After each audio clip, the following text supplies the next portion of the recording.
All right. Cool. Looks like we're live at last. Fantastic. Alrighty, as per usual, just plugging this link a couple places here. Definitely gotta get on the scheduling vibe for sure. But yeah, okay, we're going. We're live. So welcome everybody. My name is Gabriel Quinn. I am a character designer, concept artist, world building guy. I work in entertainment, and we're doing some cool project stuff today. So on the last stream, we talked about designing with motifs, and we kind of talked about sort of what that means in terms of making sure that you have like cohesion throughout your projects and stuff. But we used kind of kites as our motif last time. We can actually probably review it briefly if we want to. Oh, welcome, Hunter. Let's see. What did I do it in? Oh, yeah, this file. So I'll pull that up quickly before we launch into what we're working on today, just to kind of review what we've done. Also checking the link up on Instagram, which is cool. Yeah, if any of you guys want to, totally follow me on Instagram. Hit me up in my DMs, say hi. I've been, really charmed by all the lovely messages you guys send. It's very motivating. So I kind of respond to everything right now, so definitely hit me up if you want to say hi. Hunter said, damn, is it legal to be this early? You made it, let's go. Cool. All right, so that's up on Instagram now, which is sick. And then we're gonna chuck it up in the Discord too. All right, boom. All right. We're going to graduate pretty soon to actually scheduling these streams, so we'll see how that goes. But yeah, for now, we're just working on this stuff. HG's here. Welcome, HG. Welcome. Alrighty. So, yeah, what we worked on last stream is we took a look at this design I made, which I dropped him into a fun little background just for fun. I just blocked in some clouds in the field to kind of give the idea like, oh, he's running, he's cruising, he's doing his thing, he's living life. And we wanted to look at this motif of kites and like paper and all that stuff. So we definitely wanted to do that. Oh, we got JP here, Nabs is here, Soler Auroras is here. Welcome, guys. Oh my gosh, so exciting. Cool. But yeah, so that was really fun. And then kind of branching off of this idea, which, gosh, so many layers, my goodness. We kind of talked about, I love returning back to PSDs and seeing how scribbly everything is. We came up with this idea of like a little home that looks like a seed pod that launches into the sky with kites, and like some army that's going up the mountain to try and get them with all their flags and banners. And I drew a horse, so that was fun. We drew a horse, that was great. And kind of this idea that maybe there are all these little pod homes on a cliff and they shoot up into the sky with these big kites to get away from danger and something. We were just kind of figuring it out. And we figured, if we have like kites in this world, maybe there's this, bird that is in the sky that's, a good prey animal for a predator. And maybe the sky people make a decoy bait, and the giant eagle that comes down, they can capture it with the bait kite stuff. And then I think, we referenced a design I made for a challenge that we do on the Discord here, which is cool. But yeah, we got more people in there. Sick. Pernish Kate's here. Welcome, Pernish Kate. Sir Color is here. Welcome, Sir Color. I don't know if I've seen you in the chat before, but welcome. JP says, how's streaming been these days? Haven't been able to pop by super often. It's been good. I tried streaming 2 days a week. I think the last couple weeks, or maybe it was just last week. I can't remember. But that was interesting. I think I prefer 3 days. I think 2 days isn't enough time for me personally. So yeah. But yeah, no, streaming's been fantastic, man. I love it. It's been pretty good. Learning a lot about myself through the process too. But yeah, here's the just the kind of flats version of this character, which I love. I love it graphically. It's a lot of fun, and it's fun to drop it into an environment too. Apply some lighting and stuff. It's always fun to drop your characters into an environment, kind of see how it feels, So that was pretty fun. But yeah, that's what we did last time. So kites was kind of the motif we've been looking at and stuff. So we're going to return to an IP, which for those of you who don't know stands for intellectual property, that I've been working on for about 2 years. So that's cool. Sir Color says, I've been lurking. Well, you're totally welcome to join the chat. I love all my lurkers. You guys are awesome. No pressure to talk in the chat at all. And, but yeah, welcome. Also, welcome to all the new subscribers. I think we're at 1,400 now, 1,400 subscribers, which is crazy. That's really, really cool. I just checked, and it's just, it's just growing and growing and growing. So I gotta say, I'm really, really grateful for all the support and that everyone's been, getting something out of all the streams, which is nice. And yeah, we're gonna be able to monetize the channel soon, which is cool. I don't know if you guys know this, but for a new channel, in order to get monetized, you need 4,000 watch hours. And we are around 700 watch hours away from hitting that goal, which is pretty darn incredible. I never thought I would ever be doing this, so this is cool. But yeah, so I just whipped up this thumbnail with a bunch of Fish World stuff that we got going on. So yeah. Oh, this is a random pro tip, but if you have a canvas and you're kind of lagging out a little bit, check to see if there's any layers or any images that extend over the canvas, and you can just crop it down to the canvas size, unless there's things hanging over the edge that you need. But that'll actually really consolidate a lot of the memory and stuff. Oftentimes, if your canvas is super laggy, it could be that there's stuff off the edges which make the image register as like being much bigger than it actually is. So that's like a cool thing. Pro tip. Yeah, exactly. Pro tip. All right, let's close this guy out and get a move on. So I have here kind of a condensed file version. I have like basically gone through all the Fish World IP stuff like many times over, so I feel like I probably shouldn't. But to give a very, very brief overview, there is a world where there are fish and there are not really any people or anything like, well, no, there are people. It's a world where people are kind of living on this island in the middle of nowhere. Think like late 1800s, maybe very early 1900s. And everything revolves around fish. So all of the like beverages and potions and elixirs, everything revolves around fish and ambrosia, fish oil. If you have too much fish, you'll go crazy because it has euphoric hallucinogenic effects, and you will get captured by the city watchers and strung up to dry out. So that's pretty dystopian. There is an elite class of people who control everything, all the industry. It's a very pro-industry world, so think kind of Bioshocky, I suppose. These are random keyframe images. The only way that they can fish in this world is with giant airships that shoot nets out into the water and retrieve fish from the ocean, because if you try to sail in the ocean, one of the giant eldritch beast creatures will get you. So they have to be in airships all the time. So that's like a fun constraint. And they're pilots who have to man those ships. There's just a bunch of stuff. So there's a lot of stuff in this world. There's people who live under the city, like Crab Guy. We love Crab Guy. Crab Guy's awesome. We also have the people who live under the rafters who like fish, so women who garb themselves in eels and spearfish and all that stuff. And there's Father Ray, which I think we worked on him a little bit last time. Yeah, we pushed him a bit, and we never finished it, but we pushed him pretty far, so maybe we'll work on this today, I don't know.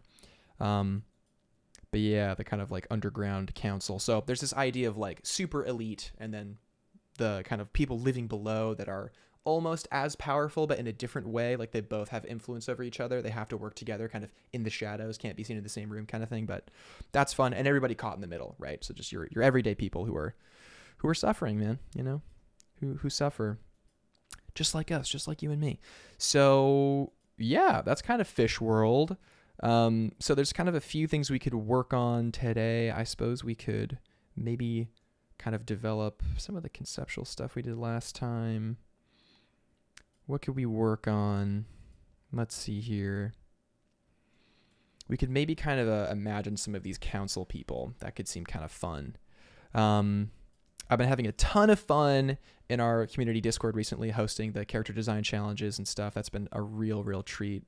The last one that we worked on was a pretty unique challenge, which was fun.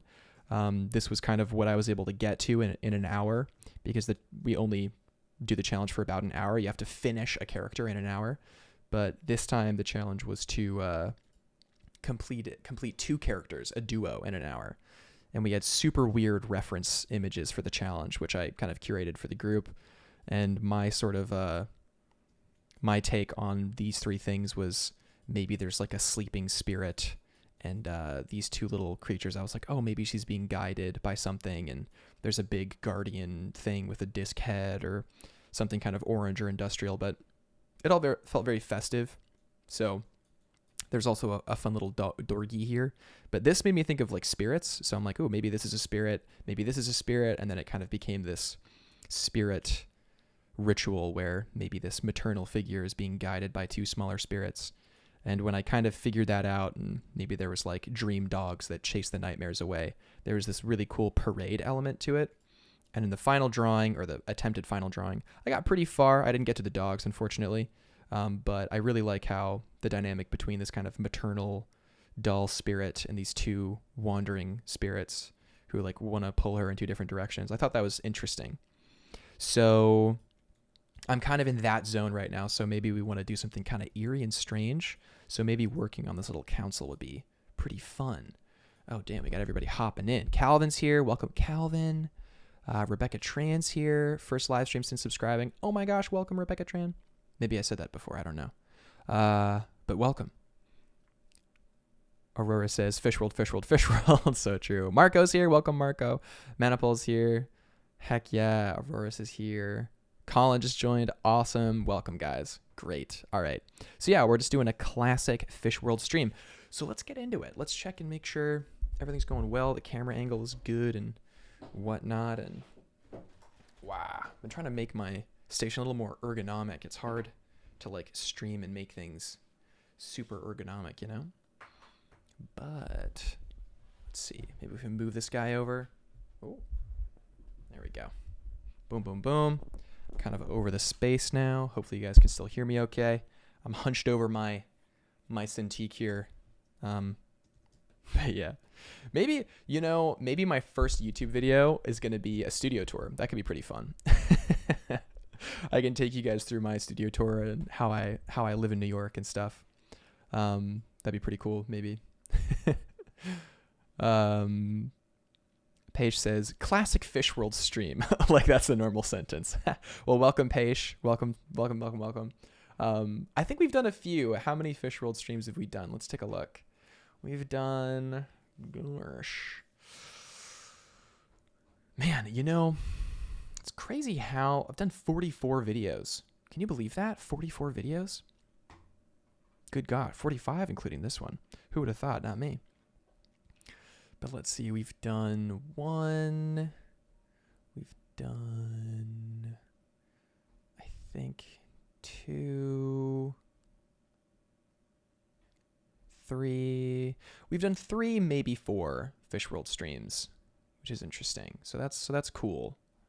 That's pretty cool. But yeah, it's, you know, it's weird how the videos I don't expect to pop off just like pop the heck off. Like it's pretty surprising. So I'm just kind of learning to take that in stride, you know, not freak out or anything like that or expect anything. But yeah, this is a classic Fish World stream. So let's get into it. So the method we're using today for concepting is, I think we're just going to hard round brush it. We're going to hard round brush it for fun, for king and country, all that good stuff. So that means we're just going to take hard round pressure opacity, just this regular Photoshop brush. It's classic. You've seen it a million times before. You know, some people kind of don't like hard round opacity. They kind of think it's maybe not good etiquette to do opacity brushes. But I think for our purposes today, it's okay. And the reason I say that is because we're working on top of white. So when you're working on top of white, that means that the opacity is, you know, it's kind of like it would be a different story if I was working on a different, I think, toned background, but white kind of makes it, I don't know. But the point is that like if you were then to bring it into any other file or something like that, there could be some translucency issues or whatever. But in this case, I think we'll be fine. We could always back it with white and then flatten everything in the end. But what I like about using hard round is that, I don't know, I just feel more open and free. So yeah, what we're going to do, this is a pretty big file. This is 6 by 3K. So pretty large, and we're just going to get after it with these guys. So I kind of gave myself a cryptic sort of brief here, as you can see, the Council of Three. Sometimes it helps to like write stuff down in terms of like ideation or trying to find direction. Like if you do the Council of Three, then what I think about that is, oh, these guys are important. It has to be a dynamic of three, so like a triad of archetypes, maybe, all that stuff. Oh, Ray Balderstone says, LOLO. Welcome, Ray. I think this is your first time here. Welcome to the chat. Marco also says, I have a question on gesture lines. I see that you do a lot of single line loops and gestures turning into loops. Is that a specific technique with a name or just a style? A lot of single line loops, gestures turning into loops. I think that for me, that's a good question. Well, let's talk about it. It's one of those things where like someone asks you, hey, why do you do this? And you're like, oh, I do that, you know? But let's think about it. So why would we do something like that? I mean, just looking at this, I think there's a lot of that here. So for instance, for these characters, I think I blocked in just kind of 3 heads and wanted to get some kind of silhouette going. So there's a lot of, I guess, searching lines, you know, kind of building a silhouette with lines, if that makes sense. But I think what I want is I want to mark down the energy that I want, like the energy that I'm feeling. Like you can see there's a lot of vertical energy on the bottom half, and there's a lot of stationary energy up here, I guess. For me, that's like a subconscious notation of like the purpose of this should be a gestural vertical silhouette, and the purpose of this is to hold my attention. That's kind of maybe a way to describe it, but I don't think there's a name for it. Or maybe there is, I don't know. But yeah, there's this great, you know, there's a lot of guys who would do pretty crazy drawings of just really kind of meandering, just like free sketching, not caring kind of what things look like, just finding shapes and drawing for the pleasure of it. I think I learned that concept from Tim Gula. Let's see.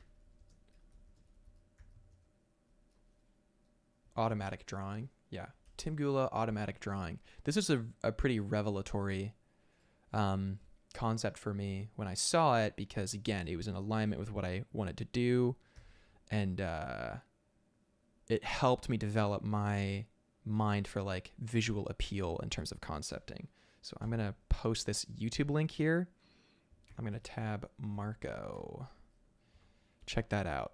Boom, baby. All right, so let's see here.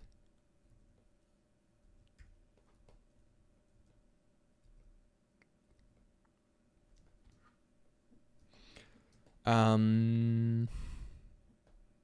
guess we just jump right into it. So let's start making notes on what we want to include here. So I had the idea that this kind of hyper elite or super elite group of people, they're very attached to their area of industry. So for instance, this guy, my concept for this guy on the right here, I don't think he has a name. I think maybe he's like a count or something. Maybe we call him like a count or like a duke, or maybe he's just like an industry CEO owner, you know. I think it's definitely more like Americana than it is like maybe the aristocracy of Europe. So maybe we keep it in terms of like, you know, well, this guy runs the bottling factory, yeah, like that kind of vibe. But, you know, keeping it open. But yeah, so this guy, he's kind of, as you can see by the materials in his design, he has a lot of metal in his a lot of metal in his industry, like he's the copper guy. How do I explain that? I have to like pull up stuff to explain it. Maybe I should just pull up the Big Fish World file so we can refer back to it. But essentially all of the airships in this world are plated in copper, and they oxidize, and you can see that on his kind of material to protect from various elements and stuff like that. So that's kind of his area of industry. He's in charge of the copper, essentially, which is very lucrative, which places him right in the center, right at the top of this world, because his airships are the only ones who can enter and exit the world they live in, which we have a scratch of. We have a scratch of the city, but it's not actually real. We talked a lot last time about grounded design. We did, I think, an airship last time. We did yeah. So, oh, here's an example. Here's an airship that's kind of got the oxidized copper underbelly, designed after an anglerfish, and their kind of mate being fused to their bottom half. That's an actual occurrence in biology, which is really cool. And you can kind of see their relationship with the big fishing ships. Like you can see that that the fishing ship follows the little anglerfish ship, which draws the fish to the surface, and they shoot out nets to kind of capture it. And it's the spotter's job here to spot those schools of fish. It's the net wrangler's job to make sure that all goes well mechanically with the nets, and the pilot who pilots the ship. And they have like a little dynamic of the pilot in the cockpit, the wrangler who's like, what's down there? And the spotter going, I'm going to shoot a flare. And then the giant sea monster getting the flare while they escape. Like, you know, that's the dynamic of the ships pretty much. So who's responsible for this? This guy. He owns everything. So he's kind of in the center point of this world. So we'll kind of place him in the middle here. So now what we're going to do is we got some questions in the chat before I jump in. Let's check this out. Marcus says, thank you for explaining it further. Sometimes it reminds me of the flowy lines Carl Kapinski makes, but yours are more direct and to the point usually. I love how Carl Kapinski like meanders on the page. It's beautiful. I love it. Yeah, no worries. It's a great video by Tim Kula. He's fantastic. I think he like trained with like Mobius and stuff. Like he's got some wisdoms. Manu says, hello, how are you, Gabriel? More Fish World content? Hype. I've been watching your latest stream. The one about motifs. So interesting. I'm so glad it was interesting. We're kind of following that today, and we're thinking about fish. Fish is the motif of this world, so we're focusing on that. Also, Louis says, hey, everyone. Welcome, Louis. Welcome to the stream. I think it's my first time seeing you here. Welcome. But yeah, I think honestly we can just start dropping in colors and stuff. We're going to work really loose today for fun, just for fun. We're going to block in maybe some of the copper accents, and then kind of some of the oxidized elements on top, figuring it out. But we're going to work very, very loose today, I think. Nothing too crazy. We're going to be working pretty flat too, because you can always add shadow and stuff later on. So that's what we're going to start with, something pretty flat. So initially I kind of had the sort of top of these fish hats. Also, to keep in mind, displaying fish is a sign of extreme elite status in this world. If you were displaying a fancy fish on your head, that's like a big deal. A fresh fish, that's a very big deal. So this guy obviously is very important, so he has a very, very fancy fish on his hat, obviously. Duh. Mr. Pigeon says, howdy. Welcome, Mr. Pigeon. Kelly's here. Welcome, Kelly. Aurora says, me at work watching this. Yes. Yes. Learn art while on the job. When I was working as a fine dining waiter for a part of COVID, because the world shut down, I had to move back home, all this stuff. Like, it was pretty wild. I was fresh out of art school, so it was like just unreal. Well, hey, it brought me to concept art, which is great. I was gonna plan on doing publishing, so it's cool to flip back. I don't even know how to begin to say this name. I'm just gonna say CBS, I guess. Says, hi, King. Well, hello right back to you, fellow royalty of this earth. Time theft. Well, yeah, so when I was working as a fine dining waiter, I would sketch when I had downtime, which was not often, but when I did have downtime on the job, and I was kind of just waiting for people to finish eating or whatever, like I would bust out the order pad, these little tiny order pads, and I would just like sketch. Now I would have like 10 of these order pads, all just filled with sketches and stuff. So any second we had free, right?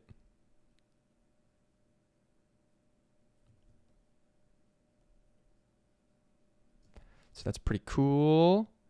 So yeah, we're thinking about the silhouette of this guy, kind of what we want it to be. We had these design motifs last time of like these kind of fin-esque, sort of things coming out. I think I sketched them in, with lines because they were interesting shapes, but I do want to maybe put a little bit more thought into it now that I'm in like a farther design stage potentially. So there's also, I know, kind of this sort of shape here as well. So we want to make sure the shapes stay very bold and strong, considering this is like the elite of the elite guy. So we got to think about it.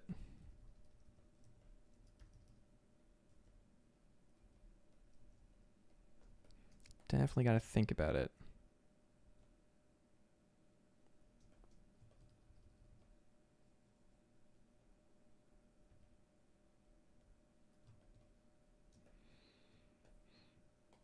Want to make sure that he's very noble and his hat doesn't look too silly. It can be a little silly, There's an element of that.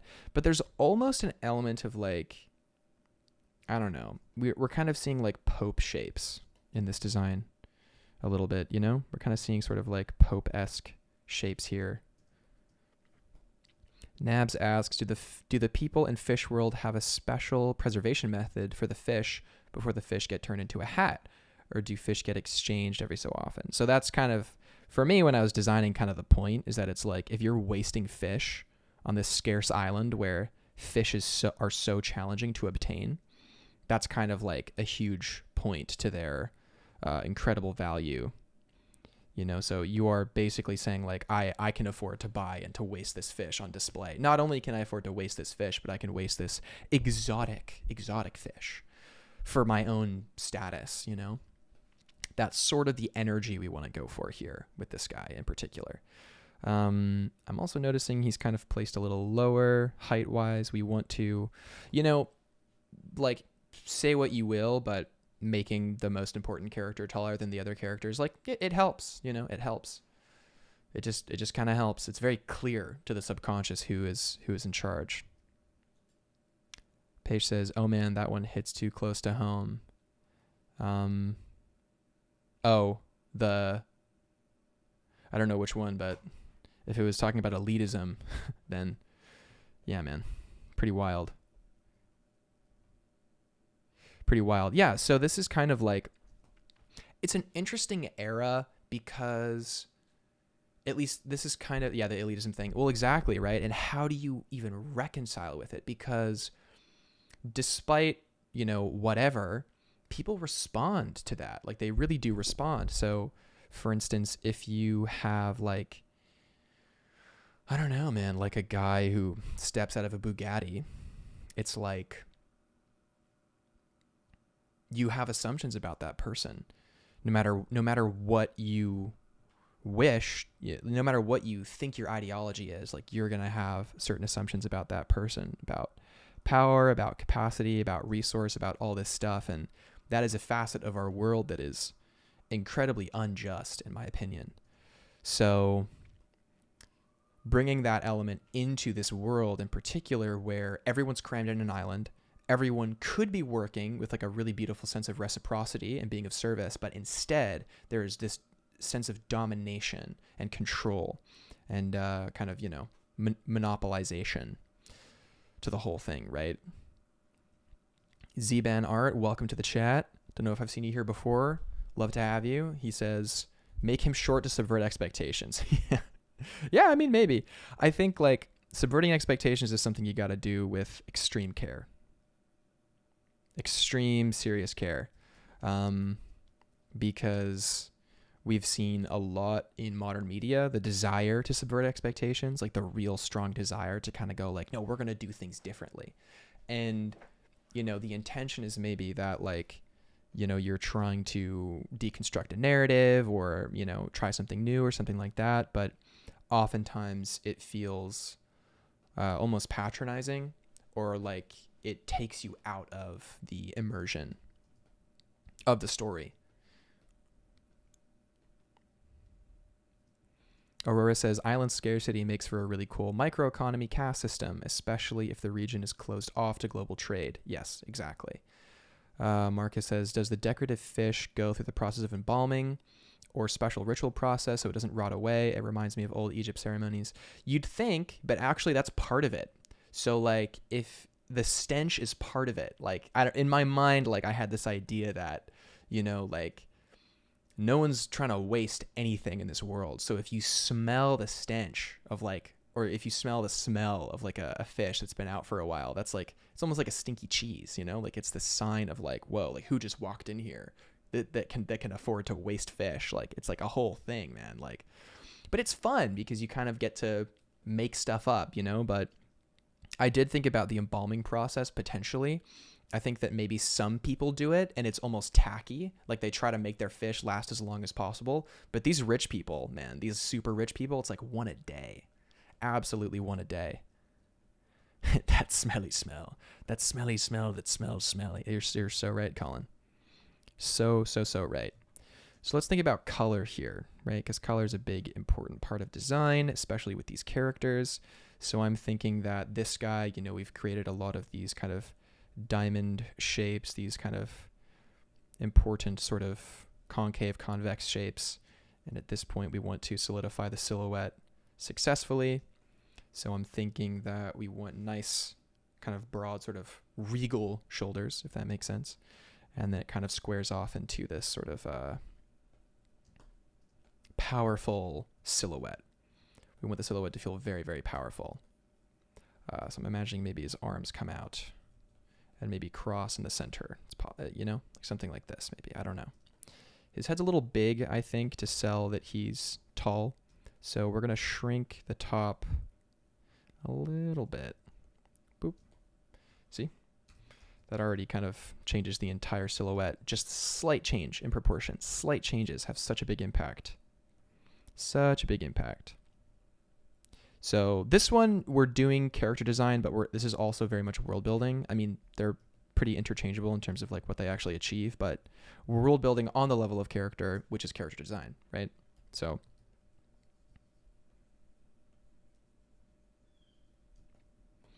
let's think maybe kind of goes out a bit. Maybe he has these kind of gauntlets that match his copper aesthetic. That would be kind of interesting if he was gilded in this kind of metallic resource that is his industry. There's something interesting there for sure. Grim says seafood is related to rich/higher power, so you smell like crab as a compliment, like nice Gucci belt. Exactly, right? Exactly. Ray Balderstone says, I love the shapes on the guy on the right. Do you tend to use ref for shape design, or is it something you explore as you go? It's something I've put a lot of practice in, like a lot of practice. So shape design for me oftentimes is pretty instinctive. It's instinct, pretty much. So that's what it's become now, at least. If that helps. Learning shape design, I've been asked that question so many times on stream. I haven't been able to give like an actual, I feel like a useful answer. But we're working it out. We're working it out. Zban Art says, when working as a concept artist, how many designs are you expected to produce each day or week? Depends on the project, depends on the rate, depends on what you're doing, depends on, you know, it all depends. Everything depends. But the expectation is that you can deliver ideas fast. That doesn't mean you're going, wow, you know, like all day. But what it means is by the end of day, depending on how much you're getting paid, depending on whatever, like you have a page of ideas or a couple pages of ideas, and they're good ideas, and they're clear. It's an intense job, but it's fun.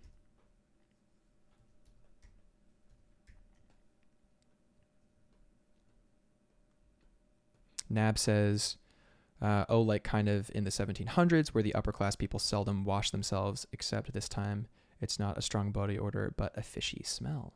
Yes, could very well do.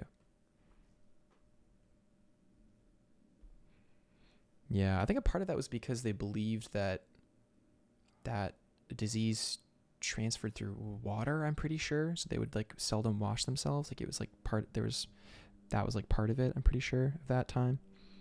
But yeah, so what we're doing right now is we're kind of working with a pretty round brush. We're kind of just plopping down shapes and values, seeing what kind of works on a primal level. That sounds confusing because it is, But what I mean by that in terms of like, you know, we'll see how it works on a primal level is like, is this guy reading as noble and fancy? Is that the instinct we're getting from him? That's kind of what I mean by primal level. And for me, he's starting to get there. You know, he's starting to get pretty fancy. Starting to get pretty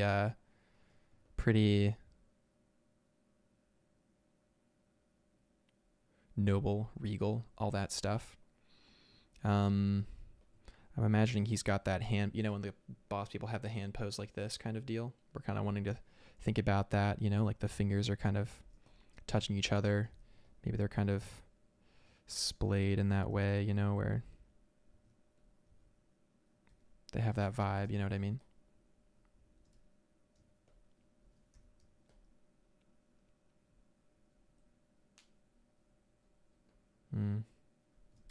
Maybe it's flat.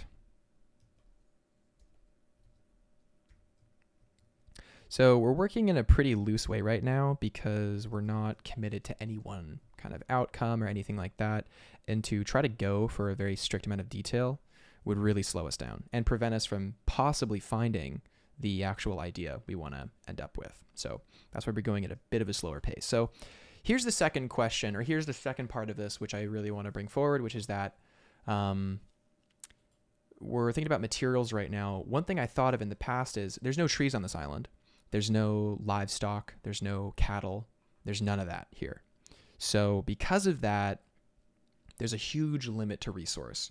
So in that world of thinking, when I was designing the city watchers, these guys who kind of parade around and they'll catch you if you've been eating raw fish and tripping out, they are garbed in essentially a mixture of kind of this like cured, sort of very tough kind of kelp textile, which is what most of the working class are in. But it's kind of embellished with this sort of leather strips on the body. And I kind of really roughed it in here. But what that is referencing is eel skin, because eel skin is actually a material that's used for leather a lot. It's kind of crazy. I remember being in this like famous producer's apartment in this like penthouse in Soho, and it was a wild story of how I got there. But I remember I was walking up a spiral stair. Speaking of elitism, I was walking up a spiral staircase, and the walls of the spiral staircase in this apartment were lined with eel skin, if you can believe it. So that kind of stuck with me. And when I was working on this project, it popped into my mind, and I was like, oh my gosh, wait, this is such a weird material. Eel skin, let's do it. Eel skin leather. So we can incorporate that into our thinking here. So maybe this guy, because he's a man of industry, a man of the people in some ways, you know, maybe he's got this kind of like seal leather or something kind of like on his body that he's garbed with as his kind of cape or his kind of whatever. But maybe the practical zone of his outfits could be this kind of eel skin material. So let's try thinking about that a little bit. We can think about how the strips would align in shapes that are working with our overall idea as well. We could also have it come right up to his neck in this kind of like interesting collar potentially as well, which I think would be kind of cool. Like it goes right up to his neck. The strips go right up and they kind of like flow down. Like we could even take our prior design here and we could just kind of copy that over, save a version. Oh,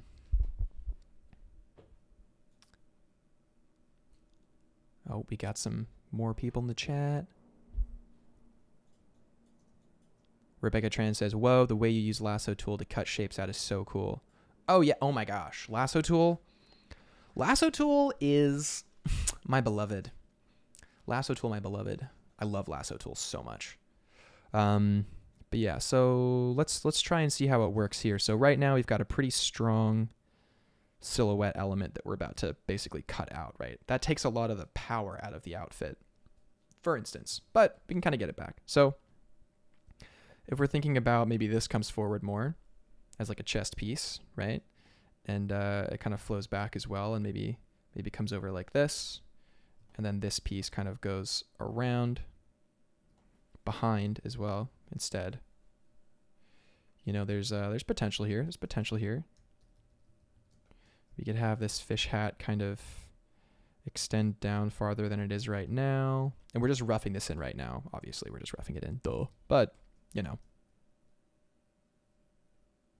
It catches the light here maybe.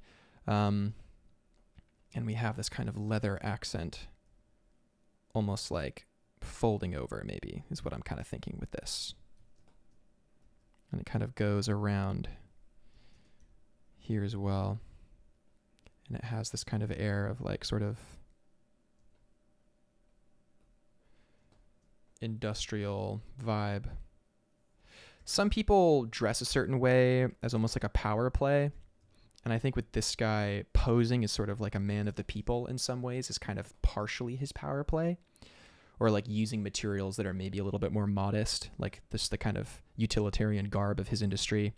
And then also this this kind of like eelskin leather maybe puts him in this kind of gruff state of like materialism, or not materialism, but like, you know, not so luxurious, except for the eel hat, you know, or the fish hat. Obviously the fish hat is really doing wonders here for sure. I love the excitement around Fish World. You guys are awesome.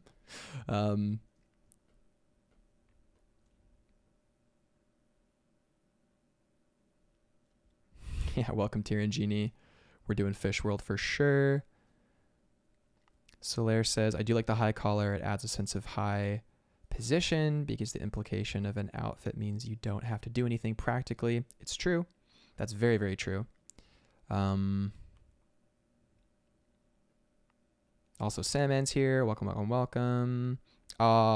Shame you can't stay, Sandman, but we're thinking of you, buddy. Thanks for joining, even briefly.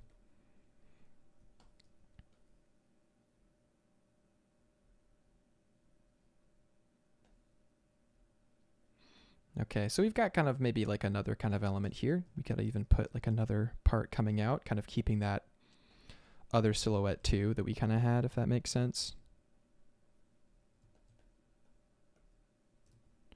Potentially we could do something like this. Keep these shapes kind of in unity maybe.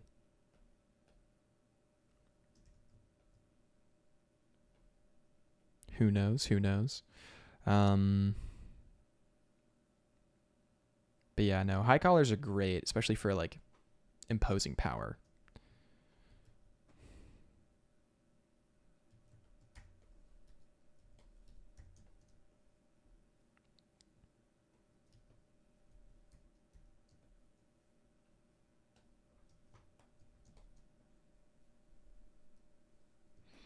So, all right, we've got kind of a feeling there, maybe. Something's kind of working there, sort of. I think it's definitely working a little bit more in the silhouette over on the edge than it is here right now, but that's fine. We're building it out right now to kind of match, if that makes sense. But yeah, using a mixture of like painting and lasso tool, I feel like is pretty great. Like, you know, a lot of your favorite artists kind of painted in the backgrounds after, like Lion Decker, a lot of these great artists and stuff. So for us, kind of doing these kind of designs, lasso tool for me is the equivalent of like painting in the white around the character. It's like cutting in that shape, letting it be.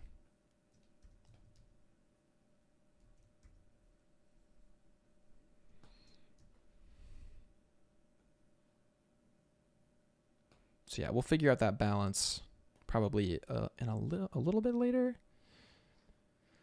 It's also the element of like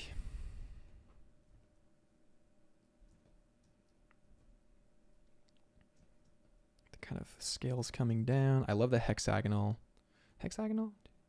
yeah, fish scale design on the body. I just like love it so much.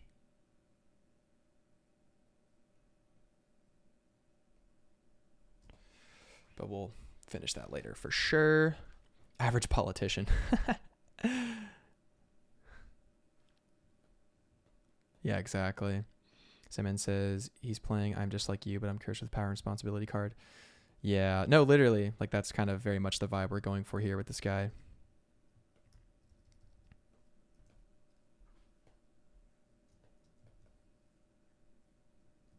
Very power hungry character.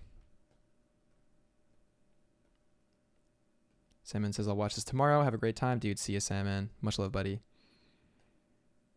All right, so we'll continue this and kind of come back to the silhouette, I think, in a little bit. Definitely want to continue developing this a bit more.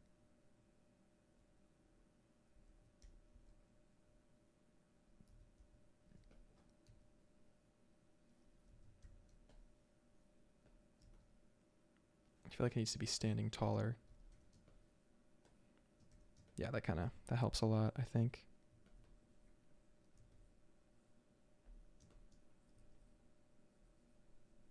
That could be an interesting silhouette break, the kind of eelskin leather separating the top and the bottom half. So it would kind of fit around here too. I actually like that a lot.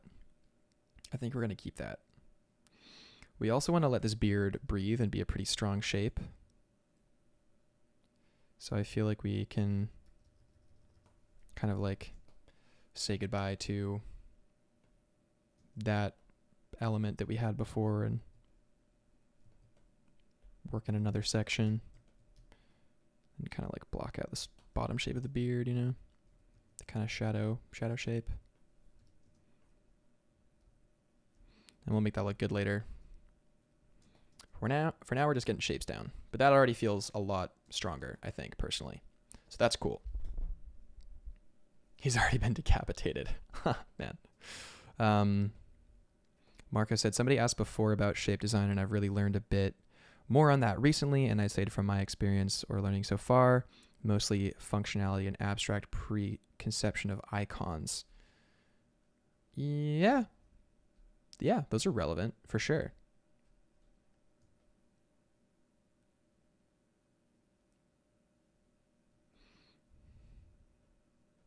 Or said, oh wait, no words, question mark. Oh gosh, what did I say? Did I say something bad? What did I say?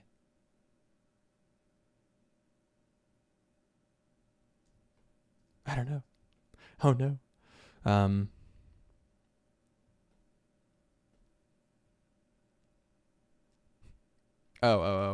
Oh, I see. Yeah. That's funny. Man. Yeah, I don't know if this is like French Revolution as much as it is like, you know, I guess, I don't even know, man. Who knows? Also, taste and flow has a lot to do with how one might make the shapes. Yeah.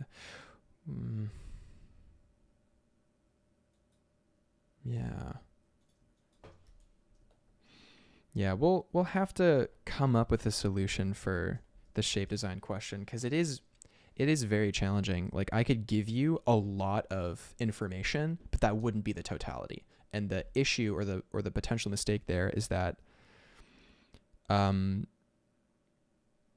could, in theory, put themselves in a box thinking that is the totality of shape design, which is where a lot of people get a lot.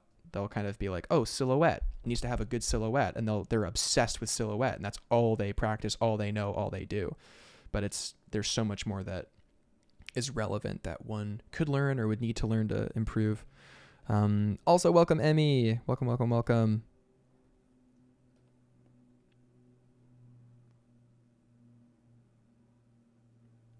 Interior shapes. Yeah, interior. That's a whole other thing. And then there's shadow shapes and this and that. But I think the first thing that I would really think about is being conscious of your designs or your shapes. Like, be conscious about how shapes make you feel.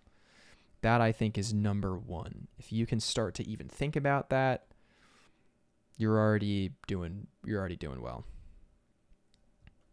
There's also, I don't know if you guys know about recency bias, but when you're learning concepts, there's this idea of recency bias. So whatever you're currently working on, when you're teaching, you're going to assume that that's the most important thing, or you can assume that's the most important thing. So I'm reticent to share a lot of topics on like fundamentals, because it's super easy for someone like me who's practicing maybe one thing in particular to say like, oh, well, this is really good and you need to do this. But you're missing the entire world of possibility, like the entire world of possibility.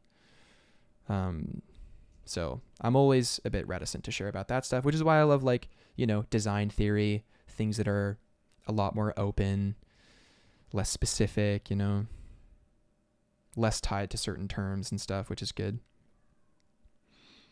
Ray says, I was thinking about taking Synix's brainstorm class on abstract design to help with shape design. I mean, taking any class on any subject will definitely help for sure. Yeah, no, that's good. Definitely. Cynics is awesome. He's a really nice guy and he has great information. I know some folks who've taken his class and they've learned a lot, for sure.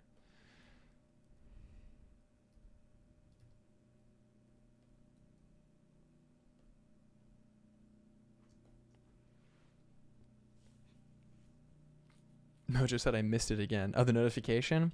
You're still pretty early, right? How long have you been going for? Not too long, I don't think.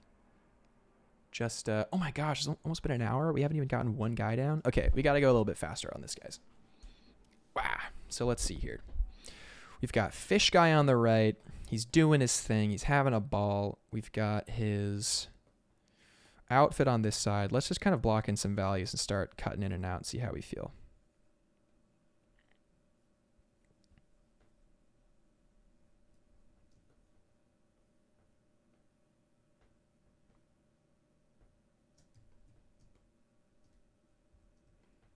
Mojo said, this guy's slaying for real. Yeah. Oh, yeah. Dude, he's dripped out. He's got the drip. For real. He's got that elitism drip.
Kind of have these interior shapes going on.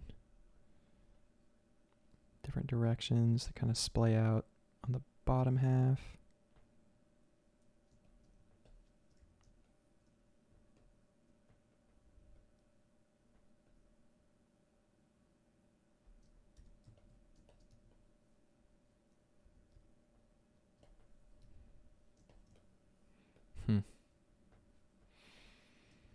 So, you know, because this guy is kind of like an industry titan, right? He's like the copper guy. I'm imagining there's a lot of kind of like mixing between like what is oxidized and what is not, you know?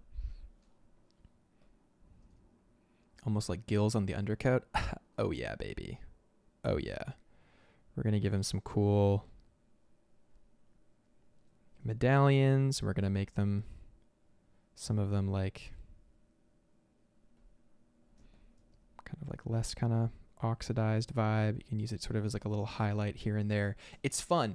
I think the balance between that beautiful patinaed oxidized copper and the kind of fresh bright copper that's like polished, it's like a beautiful combination.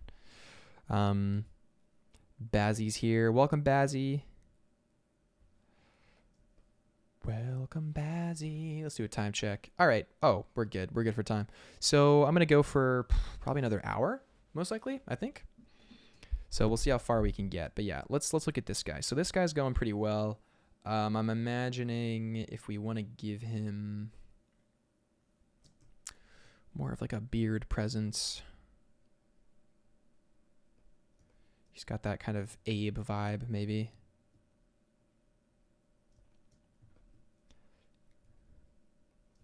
I like the kind of dark blue, maybe seal skin or something. Like it's got interesting potential.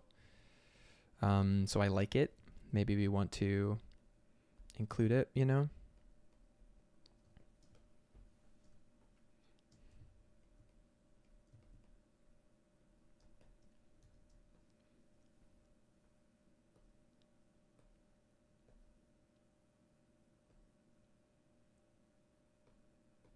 Yeah, there's some good stuff here, I think.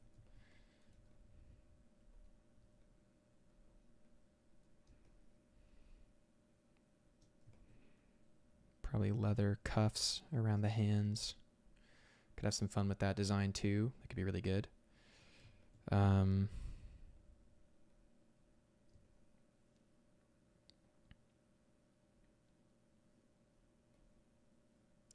Swanson?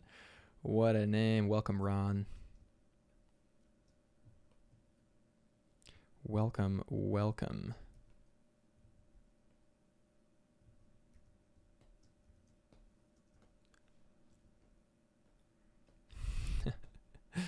Thanks. Thanks for the color. The colors are just what appears in nature. It's just oxidized copper green with that beautiful copper patina with a very, very warm leather. And leather's cool because when it's polished, it reflects the lights around it as well. So what's interesting about leather is that at certain points we'll definitely have to add some kind of highlights around and unify the shine of what the light the leather is catching with the surrounding area. Like you'll often see a lot like a blues and stuff. I used that to the advantage when I was designing these guys, making them kind of like warm and then cool on this side with the light that it's reflecting, kind of greens here and then sort of warms there. So it's almost like the light is, they're being silhouetted by a light, but their front is like dark and cool. It's strange. So we want a similar vibe with this guy for sure. And as we continue to design him and we actually like paint it up, we'll pick darker colors and we'll probably front end him with shadows. A lot of shadows and only have certain lights there. He has a turtle palette. Yeah, it's true. Mojo says Ron Swanson is real. Paige says that's the prettiest torture rig I've ever seen. Fish people go hard. Yeah, well, it's like it's a basically, you know, a love letter to my love of the Gilded Age. The Gilded Age, like right before World War II, man, you know, like Europe was beautiful. It was beautiful and incredible designers like Klimt and all of these guys were doing absolutely remarkable work. There's incredible craftsmanship in that age. And, you know, with that also came changes to the world. And people wanted the world to change in very specific ways that I don't think the rest of the world was okay with.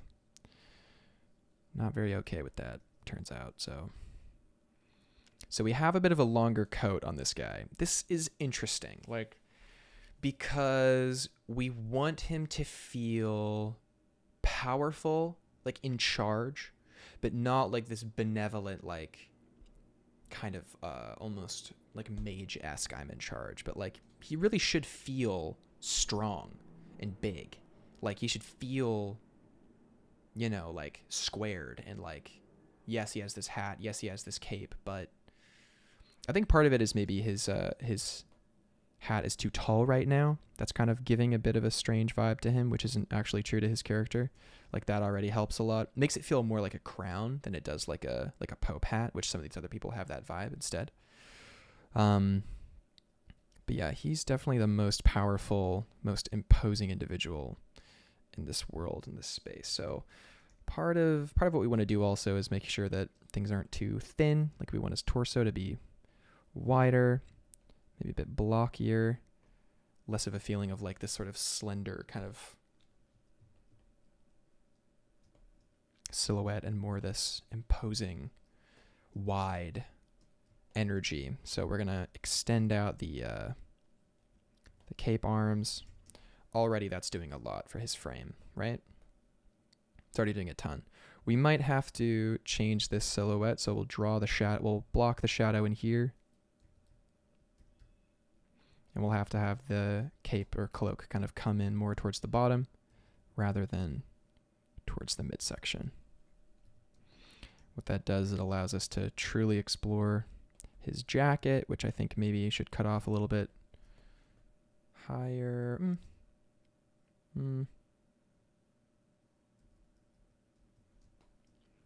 Could also be a squared off design, potentially. Would his pants be the same leather? I don't know. Would that be weird? Maybe.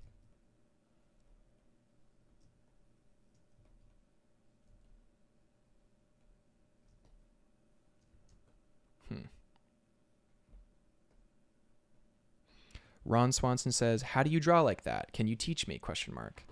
Yeah, I can teach you if you want. Hey, you know what? There's still, this is a great time to plug. There are still 4 spots left in my character design class that I'm running. It's a 7-week intensive. Let's see. Let's pull it up. Let's pull it up for y'all briefly. I still haven't marketed it on Instagram because I don't know why. I haven't gotten around to it. But it starts on November 6th, and it will run through till the 24th of December. But the final date will not be Christmas Eve. We're going to change it to a date the whole group agrees on. But you're going to be going through a lot of structured assignments. So you're going to be learning about like drawing kind of like children characters, making them heroes, giving a kid a sword, what that means, villains, simple heroes, knights and squires, animal sidekicks, like a lot of character dynamics and stuff. It's a lot of character design fundamentals you'll be learning, which is great. And the biggest sell of the course is that, I mean, yes, there will be a lecture and an assignment and feedback every week that everyone will be a part of, but every week you'll have a one-on-one with me for 7 weeks straight. So you're going to learn a lot in that if you want to take it. But this character design course is still available. There, I think, are 4 spots left currently out of the 10. So 6 have gone, 4 are left. And yeah, I definitely recommend some fundamentals for this. Like, you know, you should be competent or feel confident about drawing the figure to the point where you can actually do the assignments and not get stuck just on the drawing part, but actually on you're more challenged with the design and the theory rather than the drawing. Same for like color and stuff. Like basic knowledge of fundamentals of art and design is good. But yeah, that is available to get. And yeah, so that's still available. That'll be super exciting. That's running the last 2 months of the year. So what's cool about it is that it's kind of an intensive, it's a fun way to close out the year and then set your new intentions and your cool, what's the word? Resolutions. Your New Year's resolutions. Ron Swanson says, in the class, do you happen to go over how to draw Sonic? That's hilarious. I don't have it planned, but hey, listen. Who knows? Mojo said, join the Discord if you want to learn. That's true. We also have the Discord, which is a place that we all kind of, or a lot of the members of the channel who love the channel will join. It's through Patreon in the description. It's only $3 a month, so feel free to join. And we do character design challenges every week. I talked about it earlier in the stream, but I did this guy for our last 1-hour character design challenge, and everybody does great work. So you can learn a lot together about your own process and whatnot. So that's cool.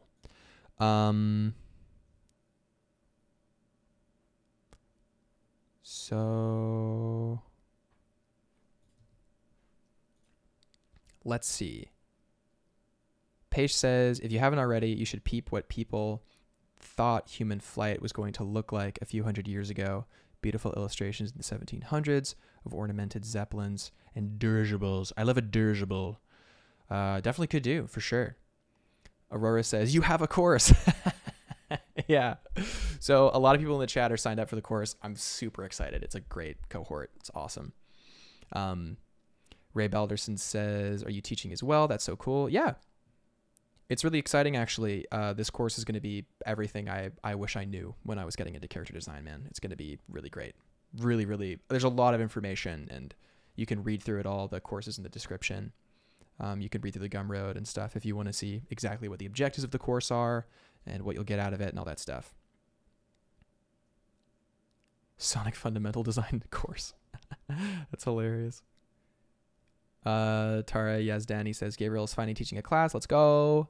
Are you offering it in 2024? Maybe.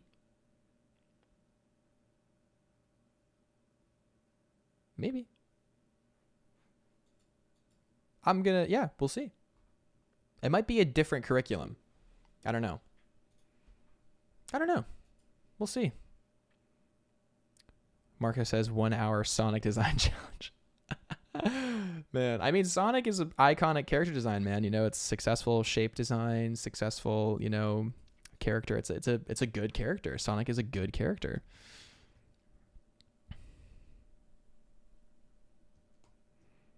My first YouTube video should be the genius design of Sonic the Hedgehog.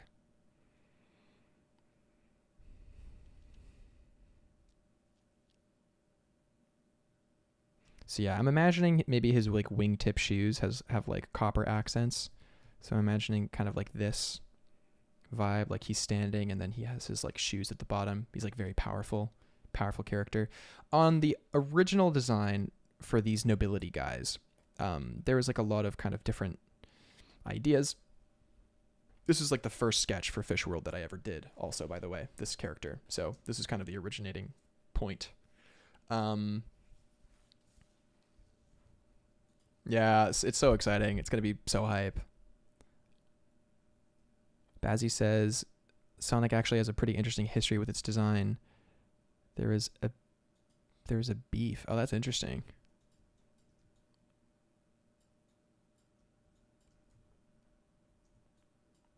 But yeah, I kind of had this sort of like motif of the cloaks of the servants kind of coming back in and being linked with this like center chain. And I kind of like that motif, and it's something maybe I want to include with these kind of very powerful individuals. So I'm thinking maybe what could be interesting is we have the pieces kind of maybe link here, right? They kind of curl up. That creates a lot of very fun folds here too.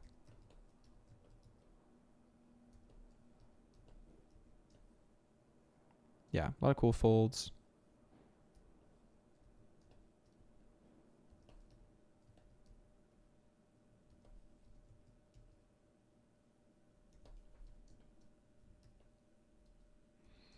So we're just going to place them just right in the middle and in front of these other two, I think, is going to be the key here. But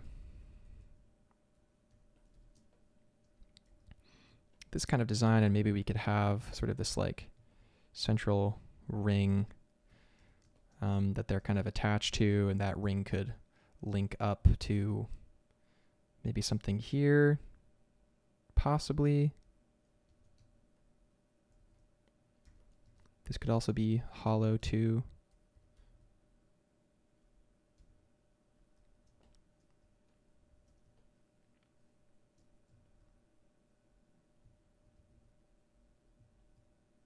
Right? Something kind of like this. And then it would kind of be like fastened here and here. And even, okay, so little minute things like having these connected on the same horizontal plane is important, because that sells the weight, that it would actually stay level. The weight distribution is equal on both sides. That stuff is important, even that stuff. Pop and Alex, welcome Alex to the chat. Don't know if you've been here before, but we're so happy to have you. Welcome, welcome, welcome. We're talking about world building. We're talking about character design, all this stuff. And this is primarily world building through costume design right now. That's kind of what we're doing. So we're finding out about the world through designing the costumes, through making sure they're successful designs and all that fun stuff. So welcome, welcome, welcome. But yeah, let's see. I'm thinking that I do kind of miss the sort of wider design here for this maybe.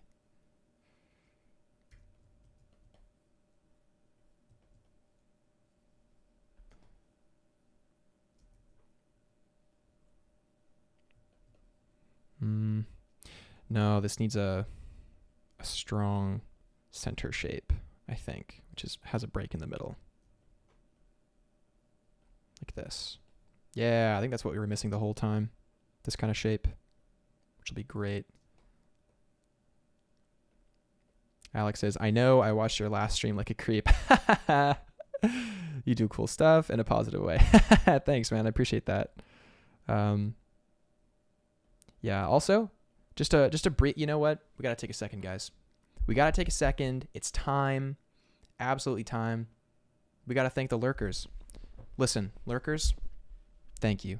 I appreciate you. This is me, Gabriel, talking to you as an individual. I appreciate you watching the streams, learning stuff with me. It's great. You're fantastic, and I'm super excited for you in your life and what you're going to achieve in your life. That's fantastic. It's really great. So yeah, so that's that. Shout out to the lurkers. We love the lurkers. Actually, another shout out too, if you are a chat user and you're talking in the chat and we're having a good time, all of what I just said, but also I love you. So also I love you. Also that. Actually, this is for the lurkers again. I actually love you also as well. Don't pay attention to what I just said about all the chat users there. I mean, they're great. I love them. They're fantastic. But I still love you too. It's pretty fantastic. All right, now let's stop wasting time, guys. We only have a certain amount of time left. So that's good. That's good. Actually, this is back to the chat users. You know, when you use the chat, it's kind of like saying like, hey, like I exist and I'm here. And that takes bravery. So you're brave. But I'm not saying that the lurkers aren't brave. Like that much. I'm not saying lurkers are like afraid of life and all that stuff. I'm just, that's not what I'm saying. I wouldn't say that. I love everybody, man. The fact that I'm talking about design and it's useful to people is like, what a gift. I am so grateful. My God. And I get to teach people one-on-one.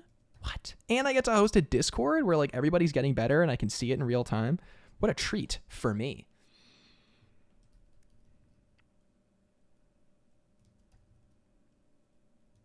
I love the concept of the twofold nature of being of service.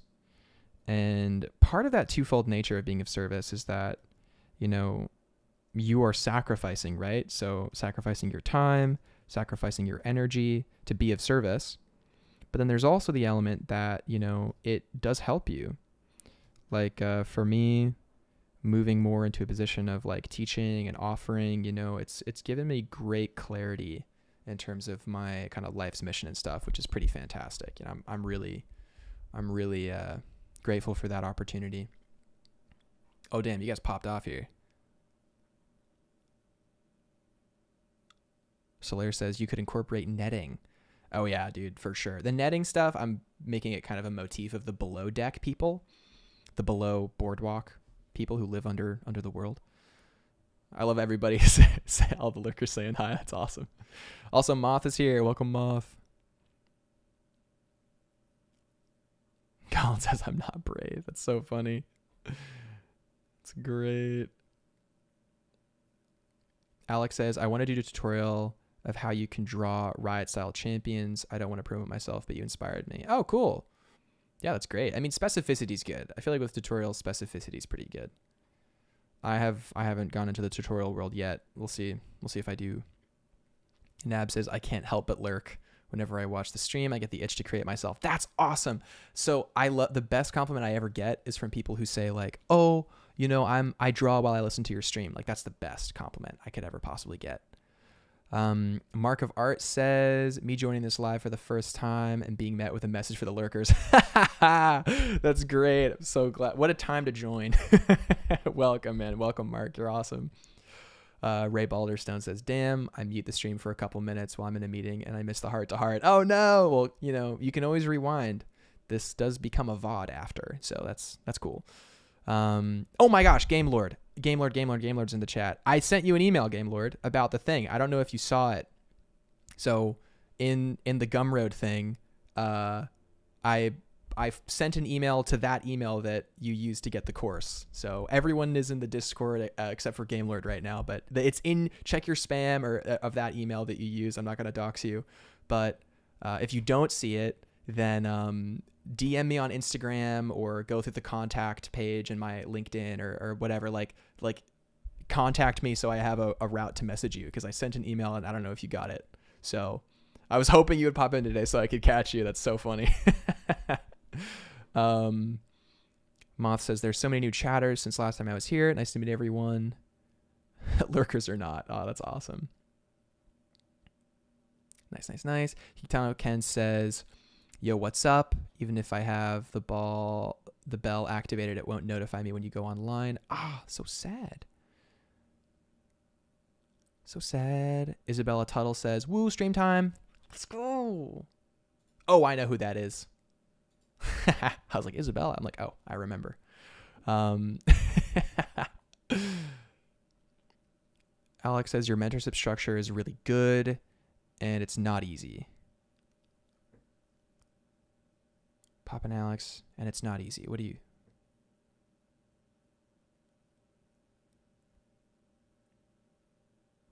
No, have not received it, sadly. In your email, it was an iCloud email. I don't know if it was like a one that it was like autofilled or something, but Game Lord, I don't have your name or anything. Would you mind like sending me a message through? Is it in my link tree? Or DM me on Instagram. I will see it. I will 100% see the DM.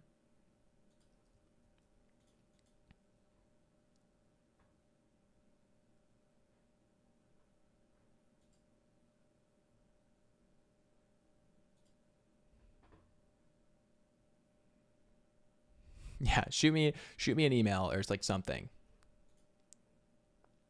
DM me on Instagram or whatever. Like I will 100% see it.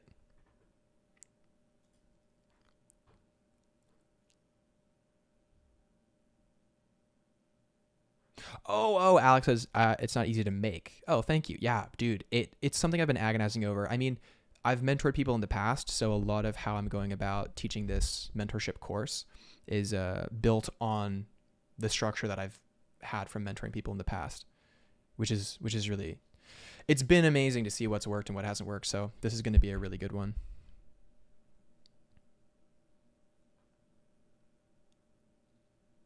Alex says, if I was starting, I would have joined your mentorship. Yeah, it is structured for all skill levels, like from beginner even to intermediate later, because there's always stuff that you could learn. Like Mothma says, glad you're doing good. Oh, nice. Everybody's chatting, hanging it out. Don't have Instagram, but I will try sending you an email. Yeah, thank you so much.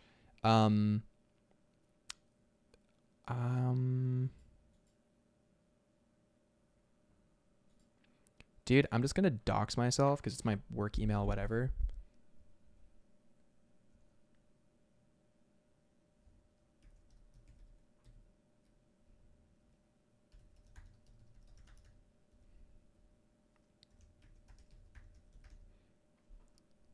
This is how much I care about you guys. I'm doxing my work email, which anyone can get anyway, but email me there.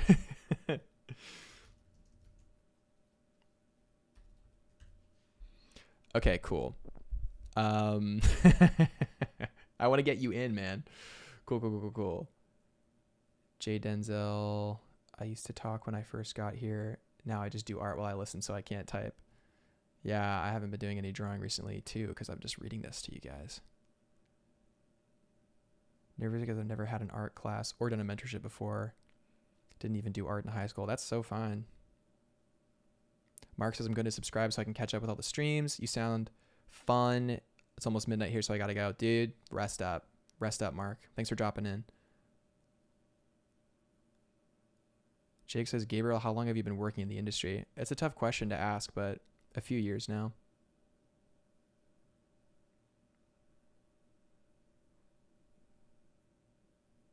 Mark says, do you have a schedule when you go live? I go live every Tuesday, Thursday, and Friday at around midday EST.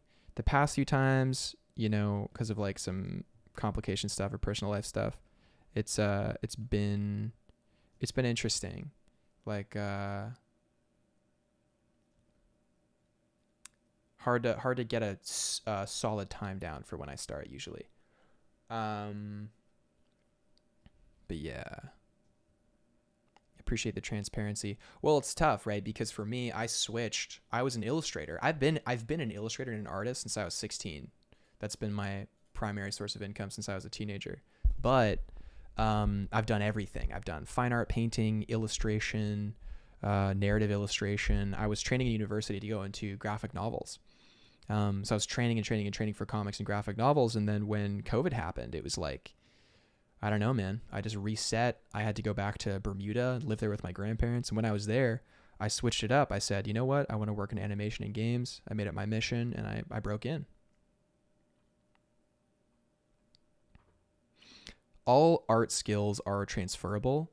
And if you really put your mind to it, you can get good really fast.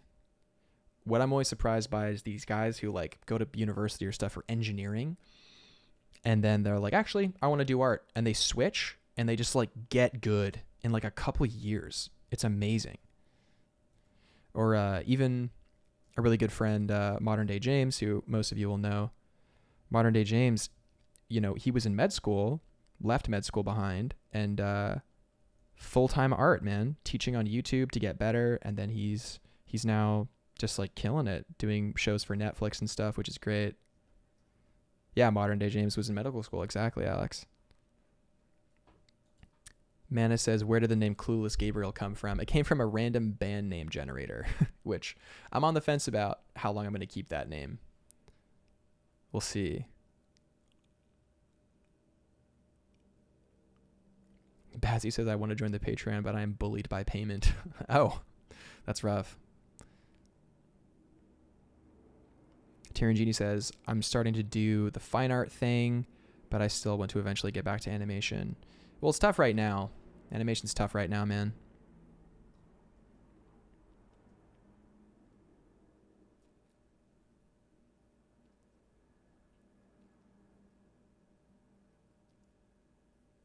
Yeah, so cool, right? That's how Childish Gambino picked his name. Oh, it's a lot of people pick their name that way. I just thought it would be funny. And I heard it and I was like, it's kind of cool. It's kind of sick. But I think when I chose that name and when I chose to do the kind of random name generation thing, like I was definitely afraid to be myself.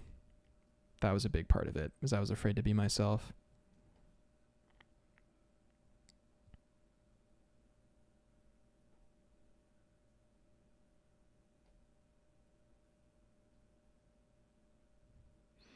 Modern Day James was my first introduction to your streams. Funny to see how small the world is. Yeah, dude. Modern Day James, it's hard to hang out with that guy. He's busy. But we live in the same place. We live in New York. So I definitely want to see him again, man. I haven't seen him since his birthday. He's got funky friends. I like his friends a lot.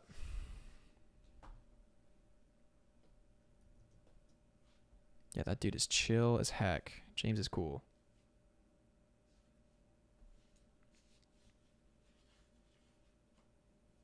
Oh my gosh. All right, guys. 3 spots left in the course. Thanks to whoever just signed up. Welcome to the course. I just got a notification for it. That's sick.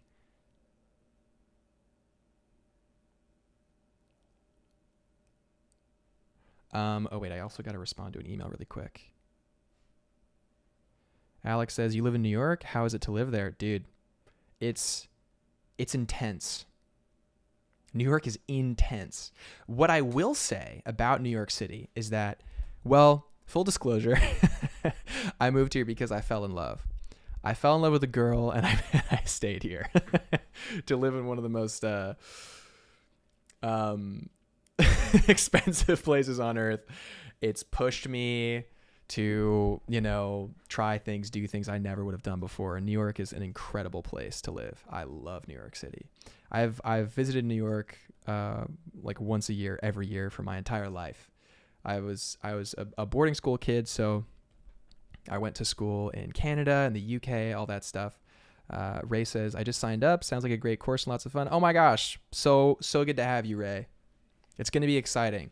It's going to be really good. And what I love about it is the lectures. You'll have the lectures forever and the assignments forever. So what I am really going to encourage in the course is to, after a few months, pick up the assignments again. Like, the assignments are archetypes for a reason. Every time you do it, you'll come up with something new. So it's kind of like this course aims to be a lasting resource. So that'll be good. Join us, Ray. Yeah, let's go. All right, sweet. So I'll hit you with a invite to the Discord as well, Ray, and you'll be in, which is cool. Heck yeah. Awesome. Yeah, I wanted to make sure all the YouTube people had a chance to get a spot in the course before I marketed it to Instagram, because the Instagram audience, they don't know me like you guys know me, They don't know me. I don't even know who they are anymore, man.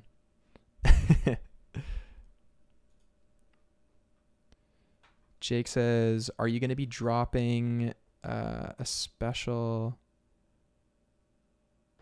a spectator tier in the future for the VODs? Maybe. Maybe. We'll see. Because the reason I didn't have spectator tiers this time is because it's kind of like a huge focus of this for me is going to be individual attention, because the one-on-ones each week will help a lot to kind of like figure out how each individual can get the most out of the assignment. And of course, you can still get something out of the assignment when you are just doing it, as it's pitched. But that's a huge component, like reflecting, checking back in, all that stuff, individual process. But I think in the future, if I design the course for that, I'll do that.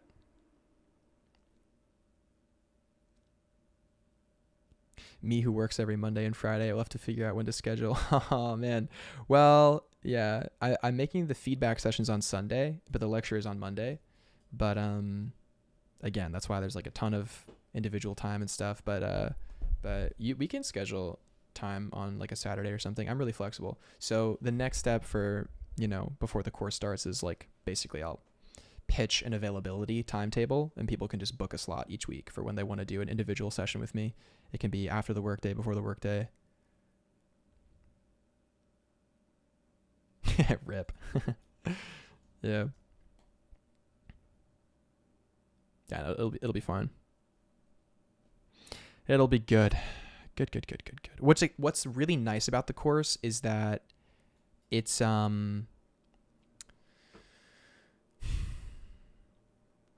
for me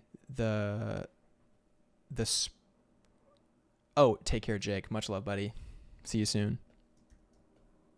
But yeah, what's really, really nice about it is that I'm going to be able to devote basically all my time to teaching in the course and each member of the group.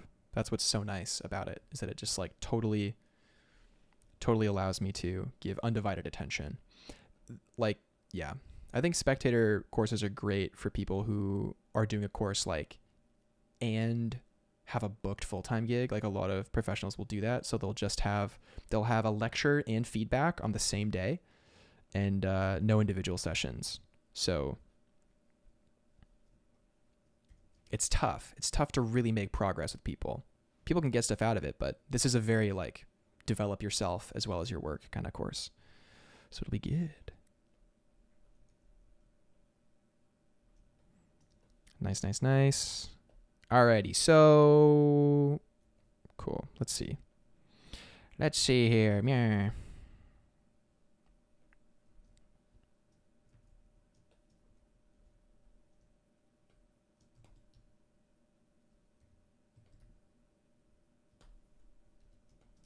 Let's actually do art before we end the stream. Kind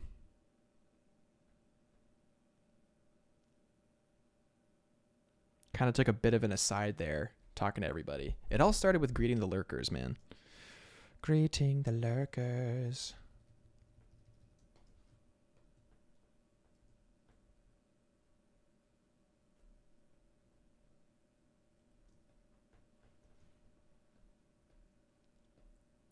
Yeah, definitely make sure you do your job, Auroras, for sure. Alex says my fault. No, not your fault at all, man. You're good. Nice.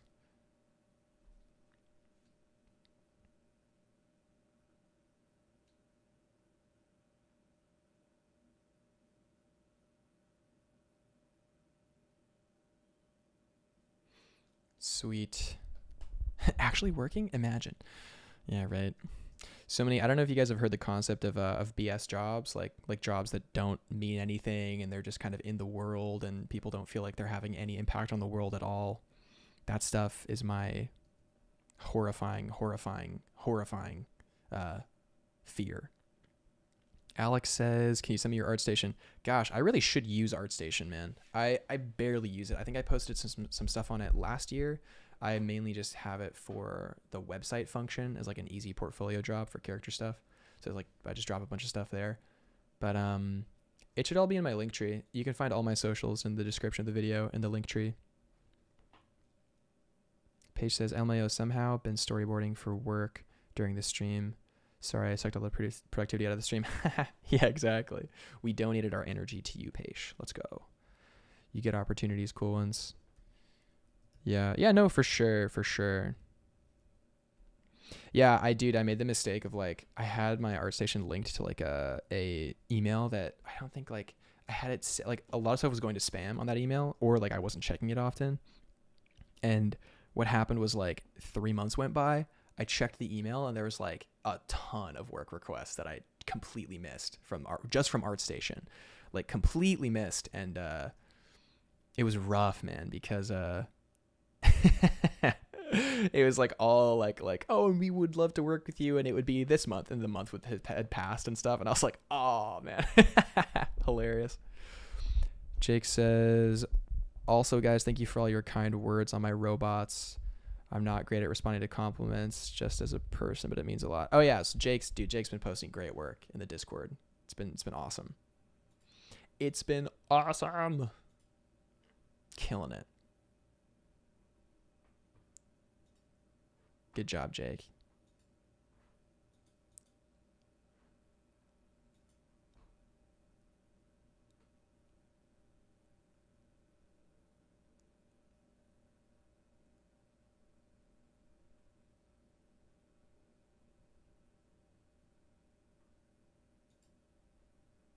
Okay, sweet.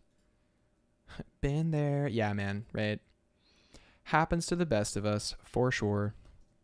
But yeah, okay, I'm feeling good about the silhouette. This guy feels pretty cool to me. Let's see.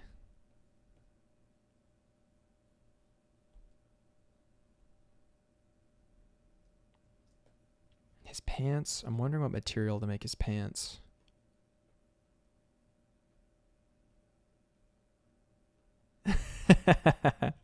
No, it's all good, Alex. Don't even worry about it.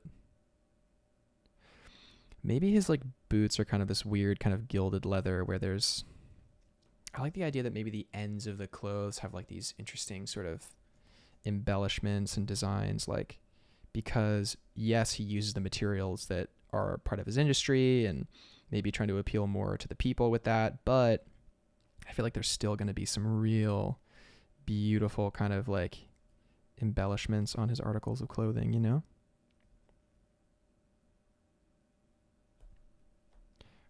Because this guy kind of is sort of the poster child for the city as well. So we want to make sure he's got this beautiful feel.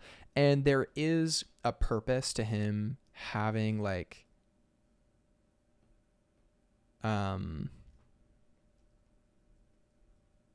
the same shape, language, and feel to like the City Watchers almost. And the, you know, machine of terror, this like obelisk to like dry you out and shame you and all that stuff. Like it's got the same energy, you know? So it's kind of like he sort of is the embodiment and a personification and a representation of this intense pseudo-tyrannical structure of like, not even capitalism, man. It's like hostage stuff. But, you know, I'm from Bermuda, the island. So for me, island politics are very interesting. And in Bermuda, there is so much corruption and so much horrible handling of the island, like terrible handling of the island. Like it has been just through like hell and back and continues to be mishandled and like decimated, both its natural state and also its economy and social dynamics have just been ravaged by mismanagement and greed over many, many years. So for me, I'm very, very attached to these concepts of like that these centralized kind of modes of power and operation and all that stuff, how they use fear, how they use groupthink and all that stuff to manipulate people. I'm very passionate about these ideas being not so good. So being able to explore that in my own world building and my personal projects is really important to me. Stuff I'm passionate about. And if there's one thing you should do is make sure that you are present in your work. And for me, this is a part of it, man. It's a facet of my belief, what I think is important, and it is included in this project. Also, Alex says, P.S. before I do anything, you should do a Mayan character designs. This one has that vibe. Yeah, dude, Mayan designs are sick. I should definitely explore that in more detail for sure. I love all the Mayan-inspired work, or like just the kind of more sort of tribal culture-inspired work that was in Horizon Zero Dawn. That was pretty cool. Nab says, reminder to stay hydrated. I know, I'm like my throat's dry right now. I'm talking for like 2 hours straight without having enough water, or an hour and a half. I should have a water break really quick. But we're on a roll, man. But yeah, so if we zoom out, silhouette's pretty strong with this guy. I like it a lot. We can kind of probably cut in a little bit along the edge. You know?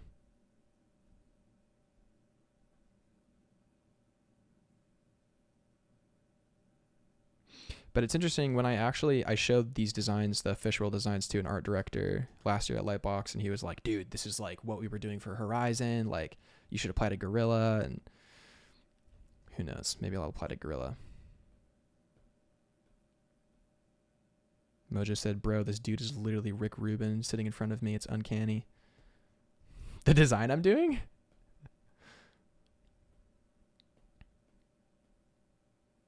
Or you're out in the wild and you're like seeing a guy who looks like Rick Rubin.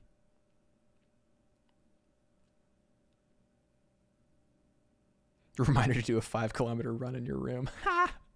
Oh, nice, IRL. Oh, that's sick. I'm like, this guy maybe could be a little Rick Rubin-esque, I guess. But no, that's funny. I love Rick Rubin, dude. Ray says, how long have you been working on Fish World? A while. This was, for me, stuff I did like, so, you know, I've been working for a while on this kind of stuff in the industry, but the stuff that I want to be doing, like world building and stuff, like that's only been clicking, you know, in the past couple years for me. So like this was part of that. Fish World was part of that. Like, I never posted publicly a lot of the work for Fish World, but I showed it to art directors, and that got me a lot of opportunities. But Fish World I've been working on for about 2 years. I did it the month I quit art. So I told myself that I was going to quit art for a month, take a break. And in that month, I had the most prolific spree of art making I've had in years. So it was interesting how that stuff works out, you know? Yeah, I'm a big believer in taking breaks, taking long breaks and quitting, and working the entire time you've quit and taking the break. Like there's something about that I think works. I don't know.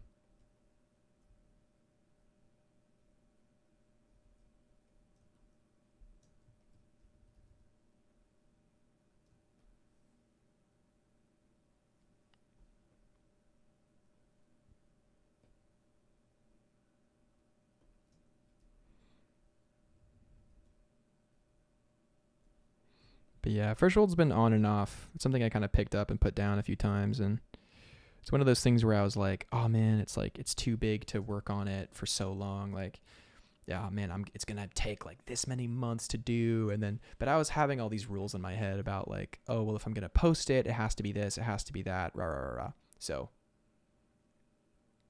yeah.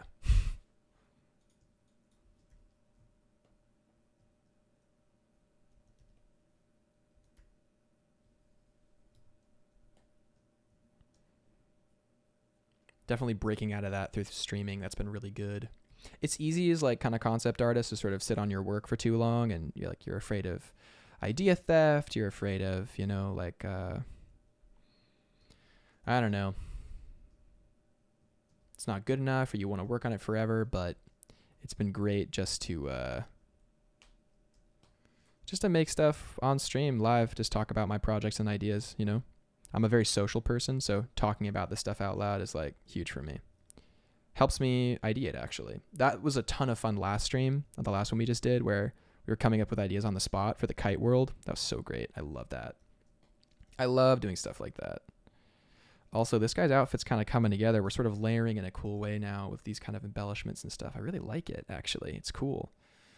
I feel like it's working.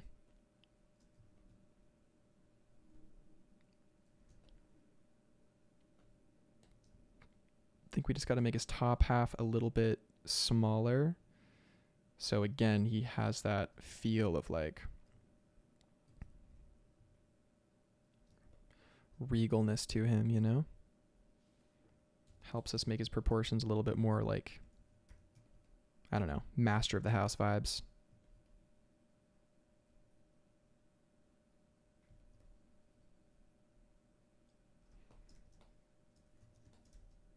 But yeah, this is working pretty well. All right, so I think we can leave this guy at this level of design for now. You know, we'll see.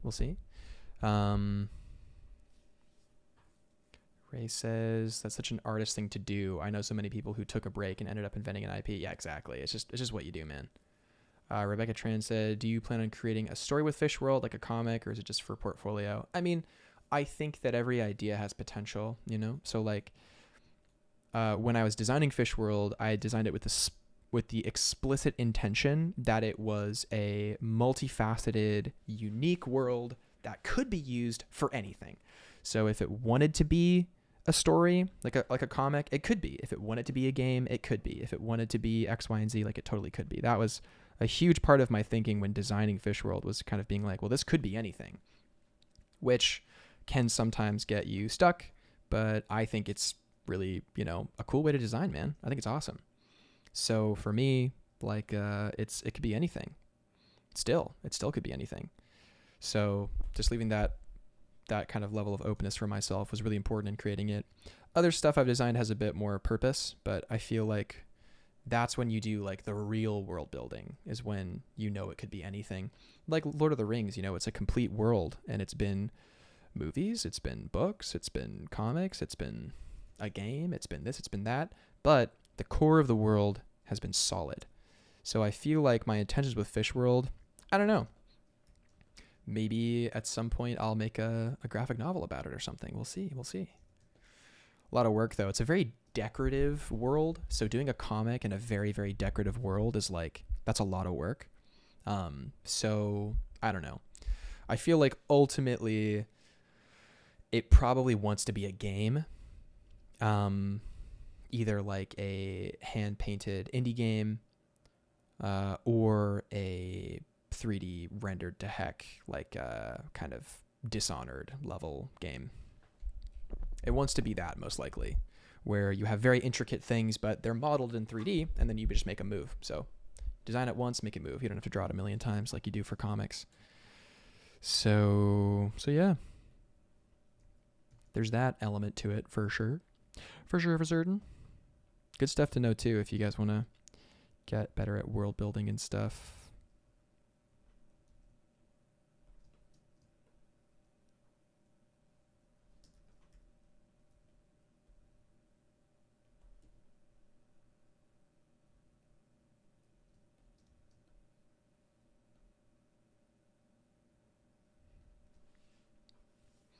But yeah, story for sure. Definitely do a story at some point.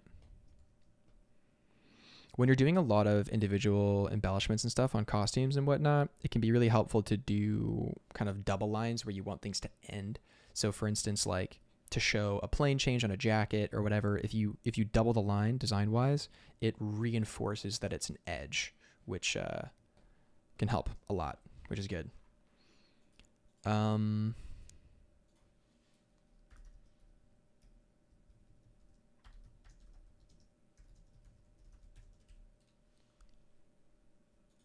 Oh, I have to check something really quick. Meh.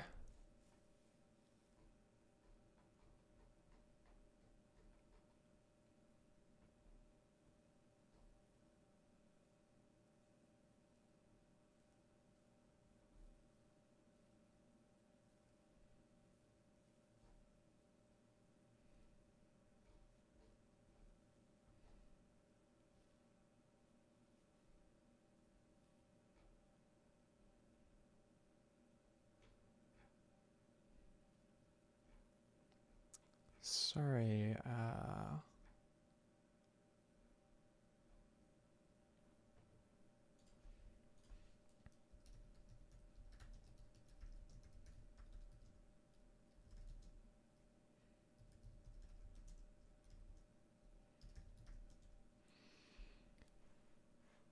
Okay, I'm back. Sorry, guys. Cool. Stuff just pops up, man. The world never ends. I mean, when you stream for 2 hours, like, stuff happens during that 2 hours, right?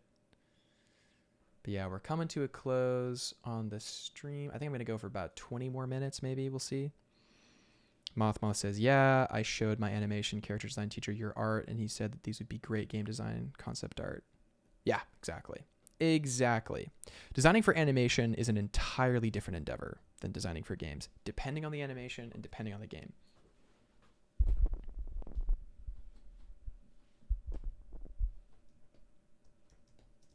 For sure, for certain.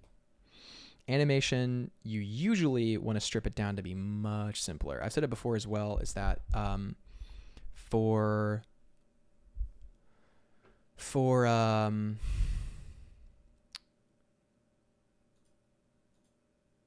animation, you have the ability to, basically a large part of the character design is the script. It's what the character does. So you can be like so kind of minimal with it because your character is acting and doing stuff. So you want the character to be able to be in unity with what they're doing. That's kind of the goal. But for games, oftentimes you have to show who the character is on its face because you're not seeing them throughout all moments of their lives. You're seeing them for moments. They represent something archetypal, right? Moth says, I'm not going to lie. If someone handed me this concept art for animation, I would cry. Oh, dude, yeah, no, you'd die. You would die. No, for animation, it would be like not even half of this. Not even a quarter of this. This wouldn't even be possible. Which is why, for me personally, I don't limit myself. I've worked on animation projects and game projects. I've done environment design. I've done, yeah, the works, baby. All right, so we're going to leave this guy here probably for now. Return back when we want to consolidate and kind of finish up his silhouette, I think. I think we can bring the feet a little close together. That would probably help with his... Maybe. All right, before we end, we can maybe block in a little bit of the silhouettes of the characters behind. So we're just going to cut him out, put him on his own layer briefly. We're also going to...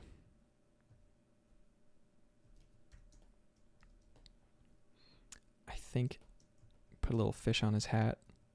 At least one, right? Gotta do one fish on his hat.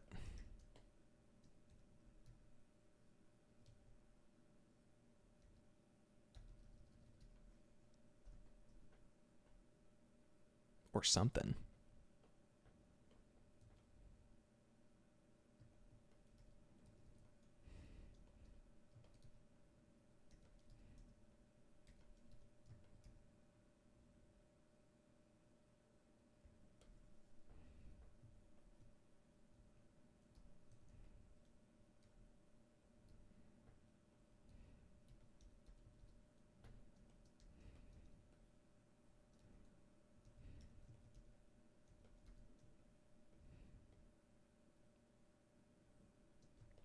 We had on his design a bit different, like the tail was actually facing forward for the design here because it kind of created a cool silhouette and it was kind of part of it. So got to sort of figure out how that works in the facing view, what kind of silhouette we want it to make.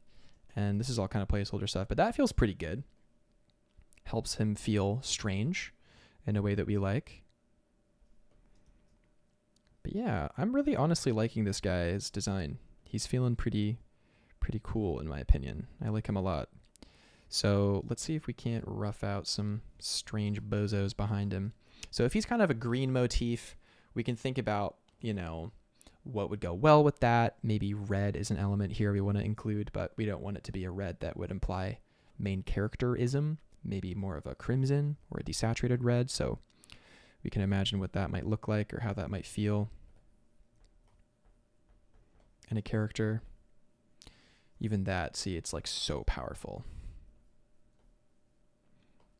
Maybe we want to go much, much more desaturated.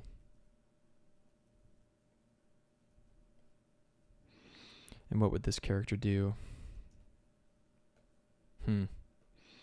I like the idea that one is like very much in the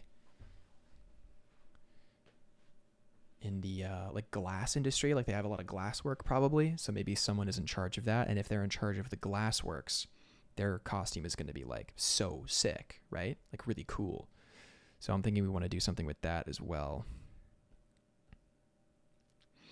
But if we have, well, let's kind of give ourselves a second here to figure this out. If we have this guy, he's the Copper Man, the Copper King, we'll call him for now.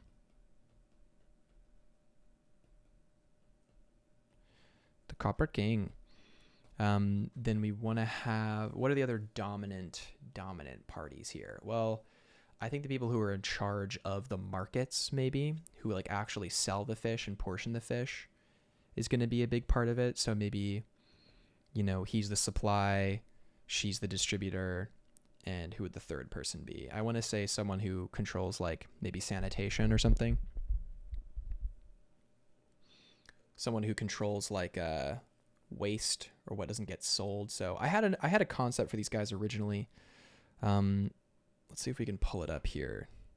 I'm gonna have to find the older file, I'm pretty sure. Let's see.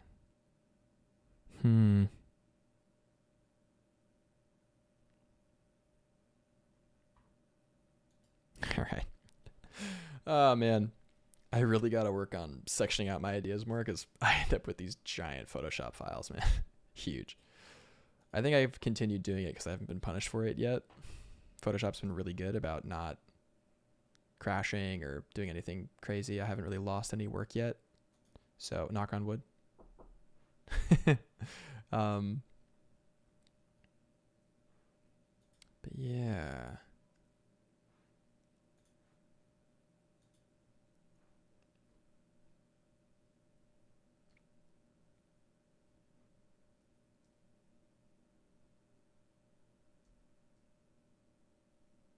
Haven't lost work yet. Yeah, exactly. Speaking of, I'm going to save this file here really quick after we open this giant Photoshop one.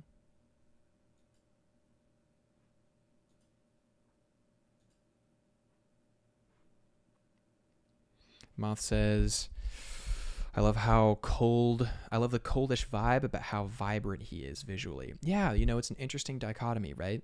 Very interesting. So yeah, let's take a look here. Oh my God, so much. So much. Okay.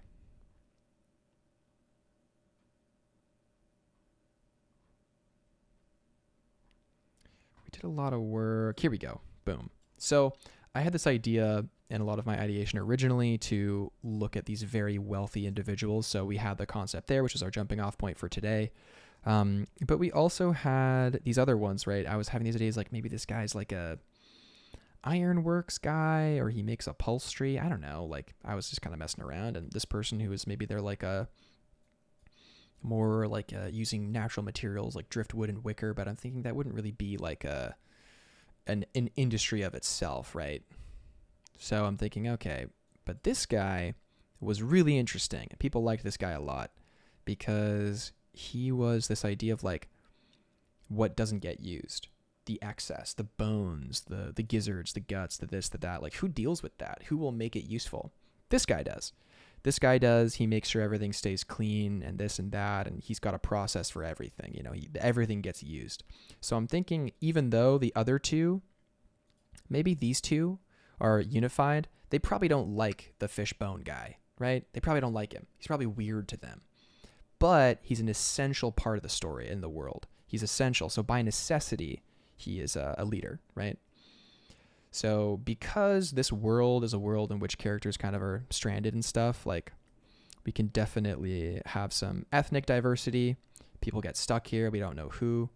So I feel like we could make some you know, some cultural choices here. I was definitely modeling this off of when you're doing kind of aristocracy of certain nations and stuff. A lot of the times you are drawn to European ethnicity because a lot of those narratives we see played out in this particular way, in this aesthetic, in those settings where you would see predominantly European ethnicities, Western European ethnicities. So we can kind of mess around here a little bit. We can give some of these characters some broader horizons in terms of where they come from, which is always good to do if you can in your story. Include some richness of culture and background. And we can think to ourselves what would, where she could have come from that would give her expertise in this area of trade and bartering, where she could have originated from. Like it could be some kind of Silk Road parallel.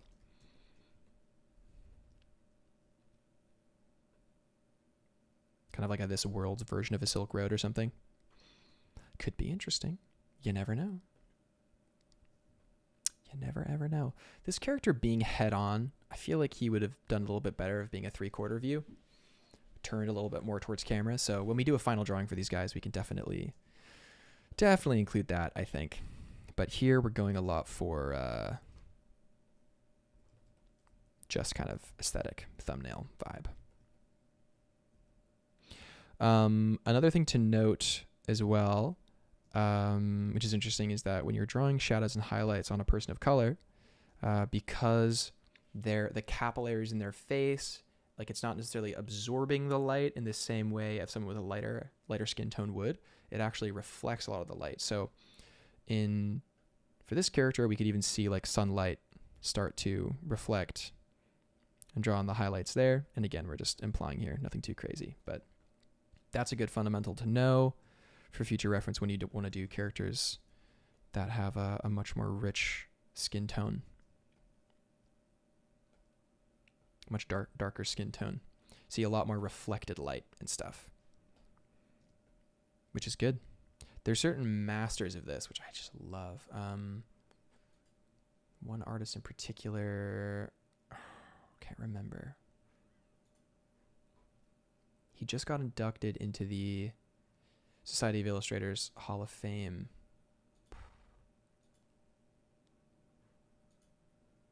I'll remember later. But yeah, no, that's a good one to know for sure. It's a good fundamental. Also, a lot of that technical information around like skin tone, painting, it sometimes subconsciously bars people from exploring diversity in their work, which is kind of unfortunate, you know? We want people to have all the tools possible to explore diversity and have a very, very rich cast in their world.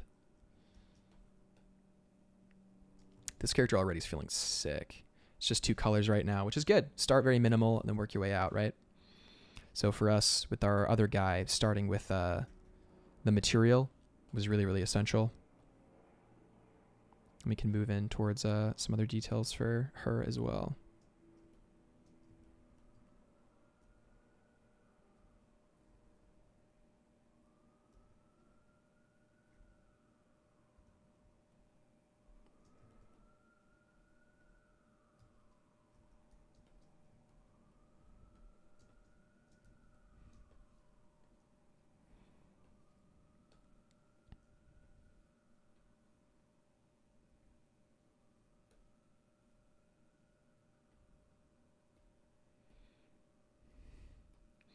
So I'm thinking if she's kind of in charge of more of like the markets and stuff, I would assume there's going to be a little bit more probably decoration in her design. Like I'm imagining that he's very sort of like monotoned. His palette is very specific to the materials of his world, but somebody who's in charge of the fish markets, I feel like would have a lot more unique flecks of color here and there, you know? She can really, really be the embodiment of like the richness of the ocean, I think. Like different fish scales and tones.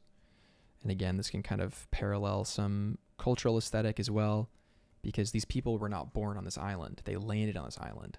So you can have cultural expression using the same materials or same limitations. It's totally allowed. And again, you see that in games like Horizon Zero Dawn, where everybody has dystopian levels of like what they can do, but what they do with those materials is entirely unique to them, which is pretty darn cool if you ask me. Pretty darn cool.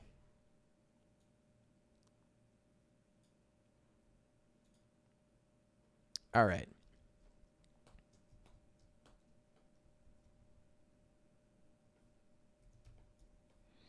We could even do something with this character where there's even a color transition.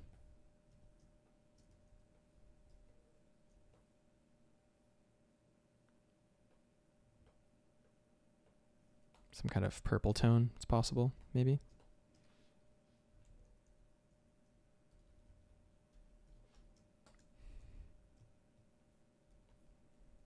And these characters have their moments of benevolence, right? Like they have their moments of like bestowing X, Y, and Z on each individual person. It's in their best interest to be beloved by the community and by the people.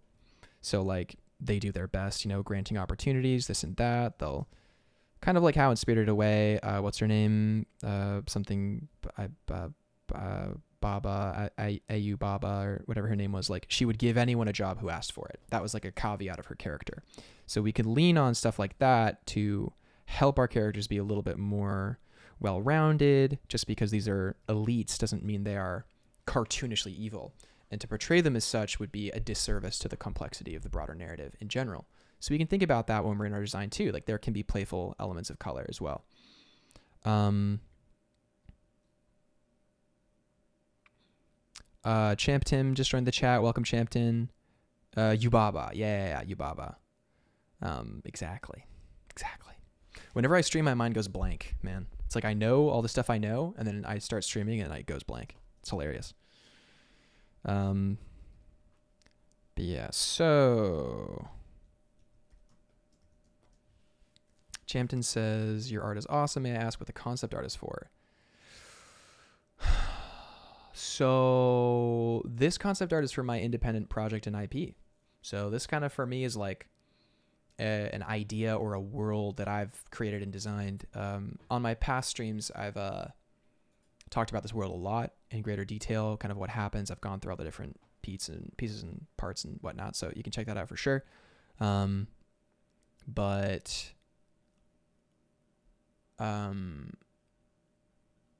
what we're doing now is kind of designing the like elite triad that controls this world, right? And before we sign off today, which I think we're just about to, I'm going to take a crack at the third character too. But yeah, you can go back on my past streams and see the other Fish World ones if you want to get a better idea of this world. I'm thinking I might also consolidate it in like one place or something. I don't know. Like, I mean, like eventually I'll start posting the stuff, right, to ArtStation or whatever. Like I've been sitting on it for long enough, I think. Definitely long enough. But can start to finish off and put this stuff up. The exhale was real. Yeah. Yeah, man. It's tired. Streaming is tiring, you know. I've been going for 2 hours. I'm like tired now. But it's been hype, you know, the full spectrum. Oh yeah, and what kind of fish does she have on her crown, right? I feel like it would be a mix. It would be like several fish.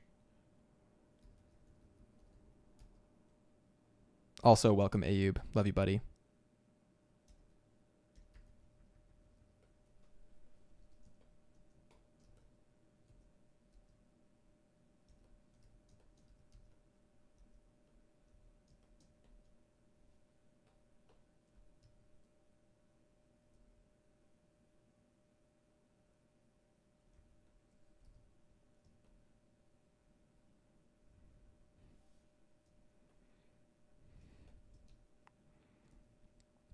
A cool color combination, kind of, I feel like seldom used, is primary colors with green.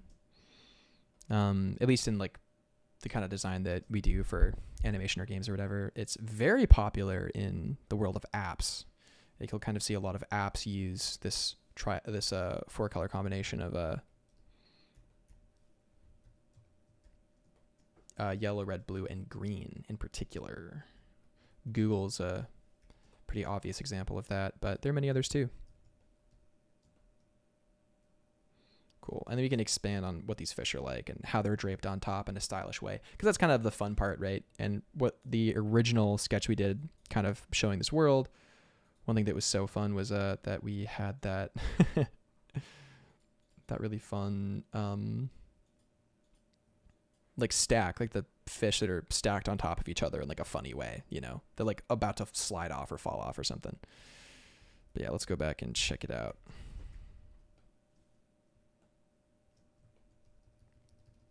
Yeah, definitely should post more of this stuff on ArtStation for sure.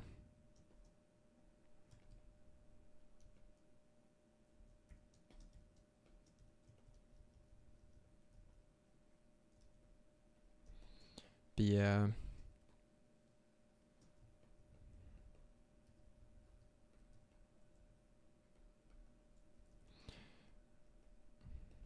Could also have like interesting different colored fish scales lining different areas, and like the light maybe only hits in certain ones, certain areas, or certain parts. Stuff is always good to do. If you can, with your characters that are kind of like this, kind of try to make sure that each element is around, or like usually 2 distinct values. Helps a lot with clarity.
There's also an opportunity here for more diverse gesture, because this character is maybe a bit less stoic, right? Our main guy here is very stoic, very solid. I think even a lot of the design choices we made have kind of overcomplicated him a little bit. So when I go back and do this again, I'll probably unify and maybe calm down a lot of certain areas and make him a little bit more chill. You know? Maybe just like bring him more into shadow here and here, and maybe less filigree. Maybe these rings are a little distracting. We'll see. Unless we wanted to continue the motif like up and around. There's potential there.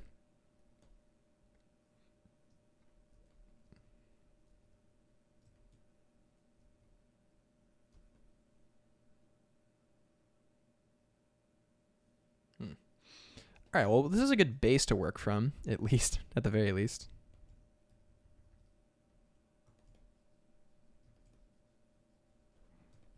I think this segmenting this into 2 pieces was maybe a bit of a mistake.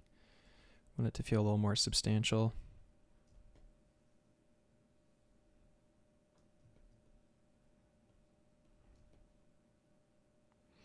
I almost want to make these 2 just like strips hanging forward, figuring out what the other material is that he's wearing, but kind of having this be like its own separated material maybe. But yeah, we'll solve that as it comes along for sure. Alex is looking great. Thanks, buddy. Appreciate that.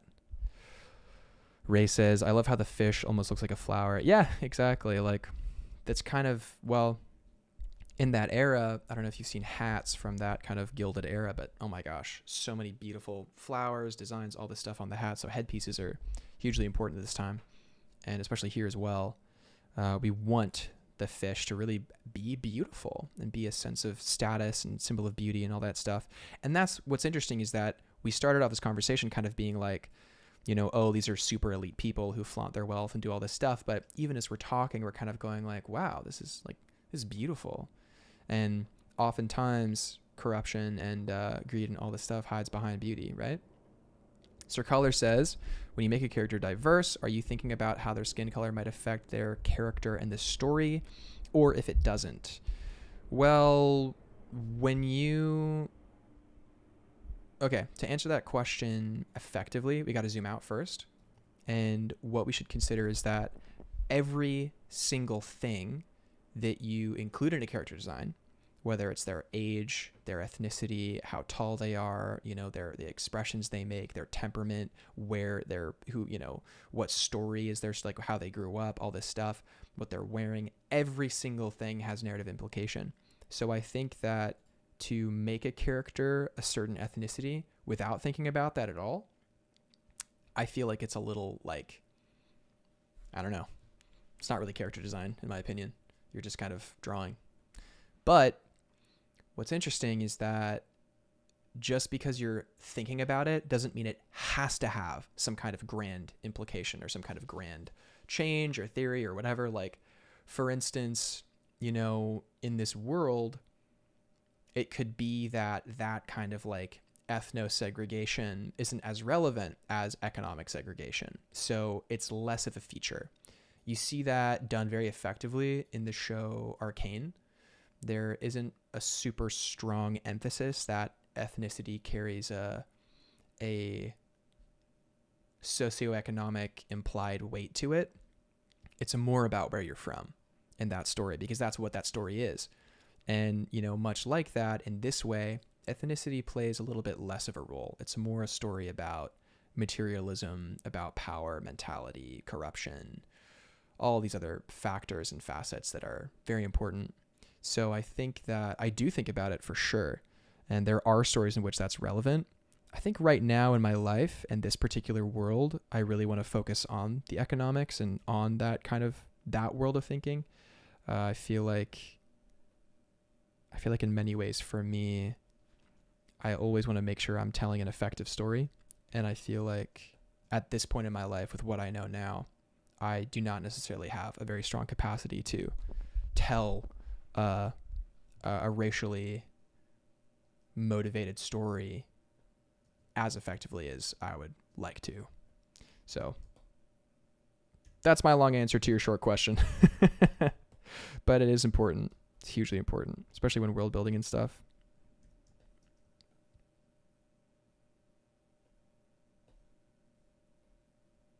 Okay, she's kind of looking at him pretty intensely here, which is maybe not the move. Yo, have a great time, Paish. Take care.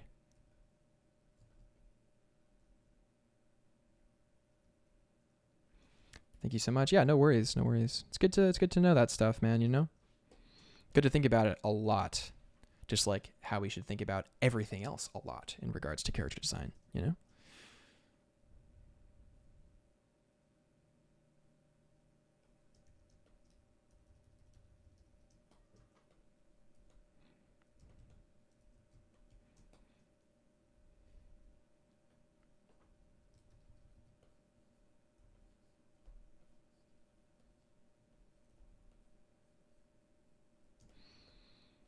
And the kind of old, sort of almost decrepit third member of this kind of triad is very spindly and kind of dark and strange. And I'm painting this very inefficiently, but kind of a little bit on purpose, We want it to feel a little hollow. This character should feel a little bit hollow.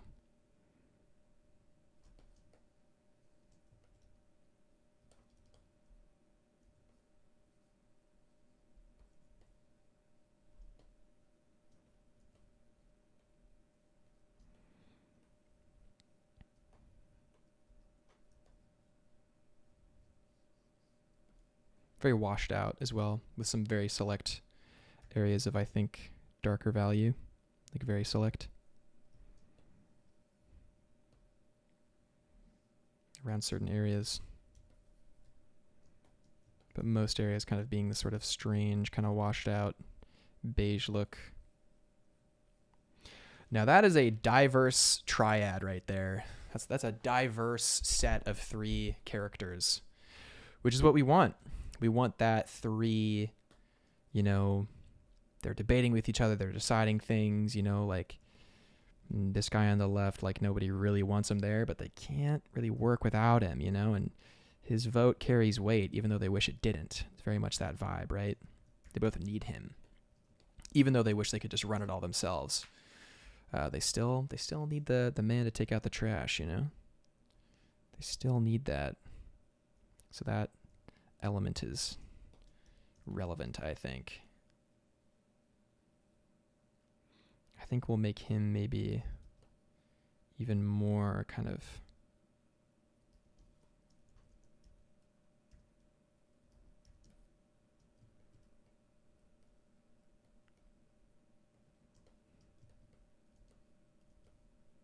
strange even.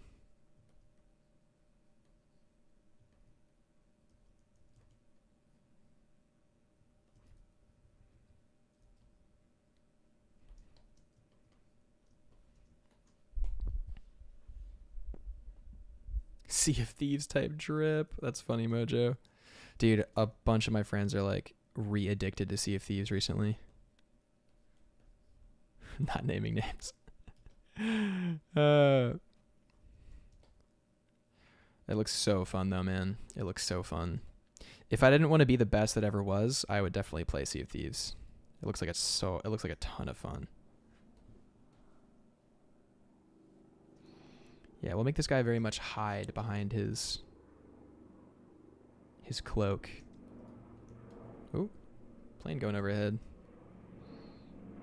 I also love the idea that his fish hat is made of an actual dead fish, like, skeleton. Like, it just adds another layer of, like, ooh.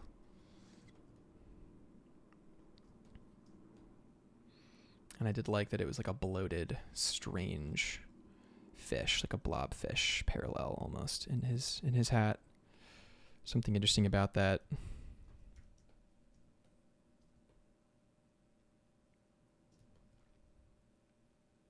I like that he's just like smaller. So he's got to compensate with a big old fish. Is that a fish on your hat, or are you just happy to see me? Oh man, just so excited. So excited about this. We're really making headway on these ideas. They're working well together, you know. This guy feels a little bit separate, but that's how it should be, right? That's cool. Very cool. Sweet. Awesome. Oh, I get to see my beloved very soon. I'm excited.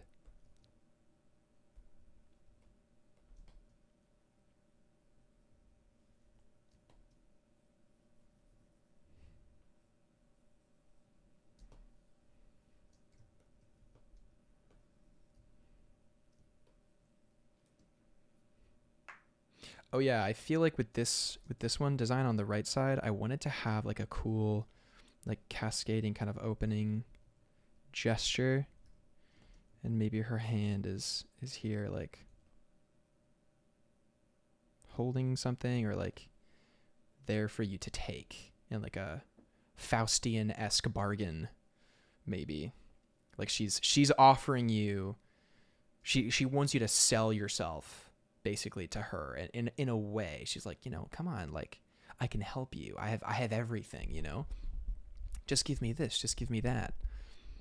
Also, take care, Mojo. Good to see you, buddy.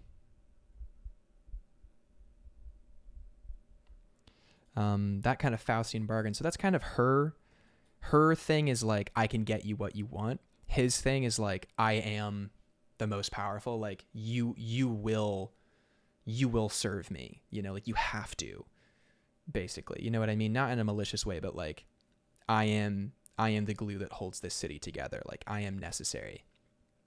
And the third character is like, you need me, and you can't escape needing me. So it's sort of like temptation, like a brutal overlordship, and necessity, kind of like the ugly reality of the truth. So those are the kind of three main archetypes of the overworld, right? And again, we can sort of affect and edit these three for sure. So this is the Council of Three. We came up with a clear idea for them, which I think works pretty well.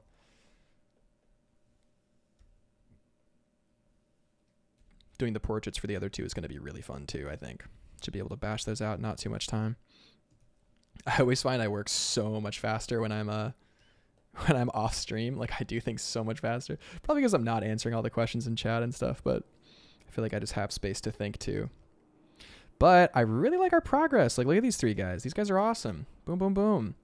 One way to create separation is just to quickly airbrush in between layer, soft round, get some white, and we can just like kind of go boom, done. Space, the final frontier. There they are.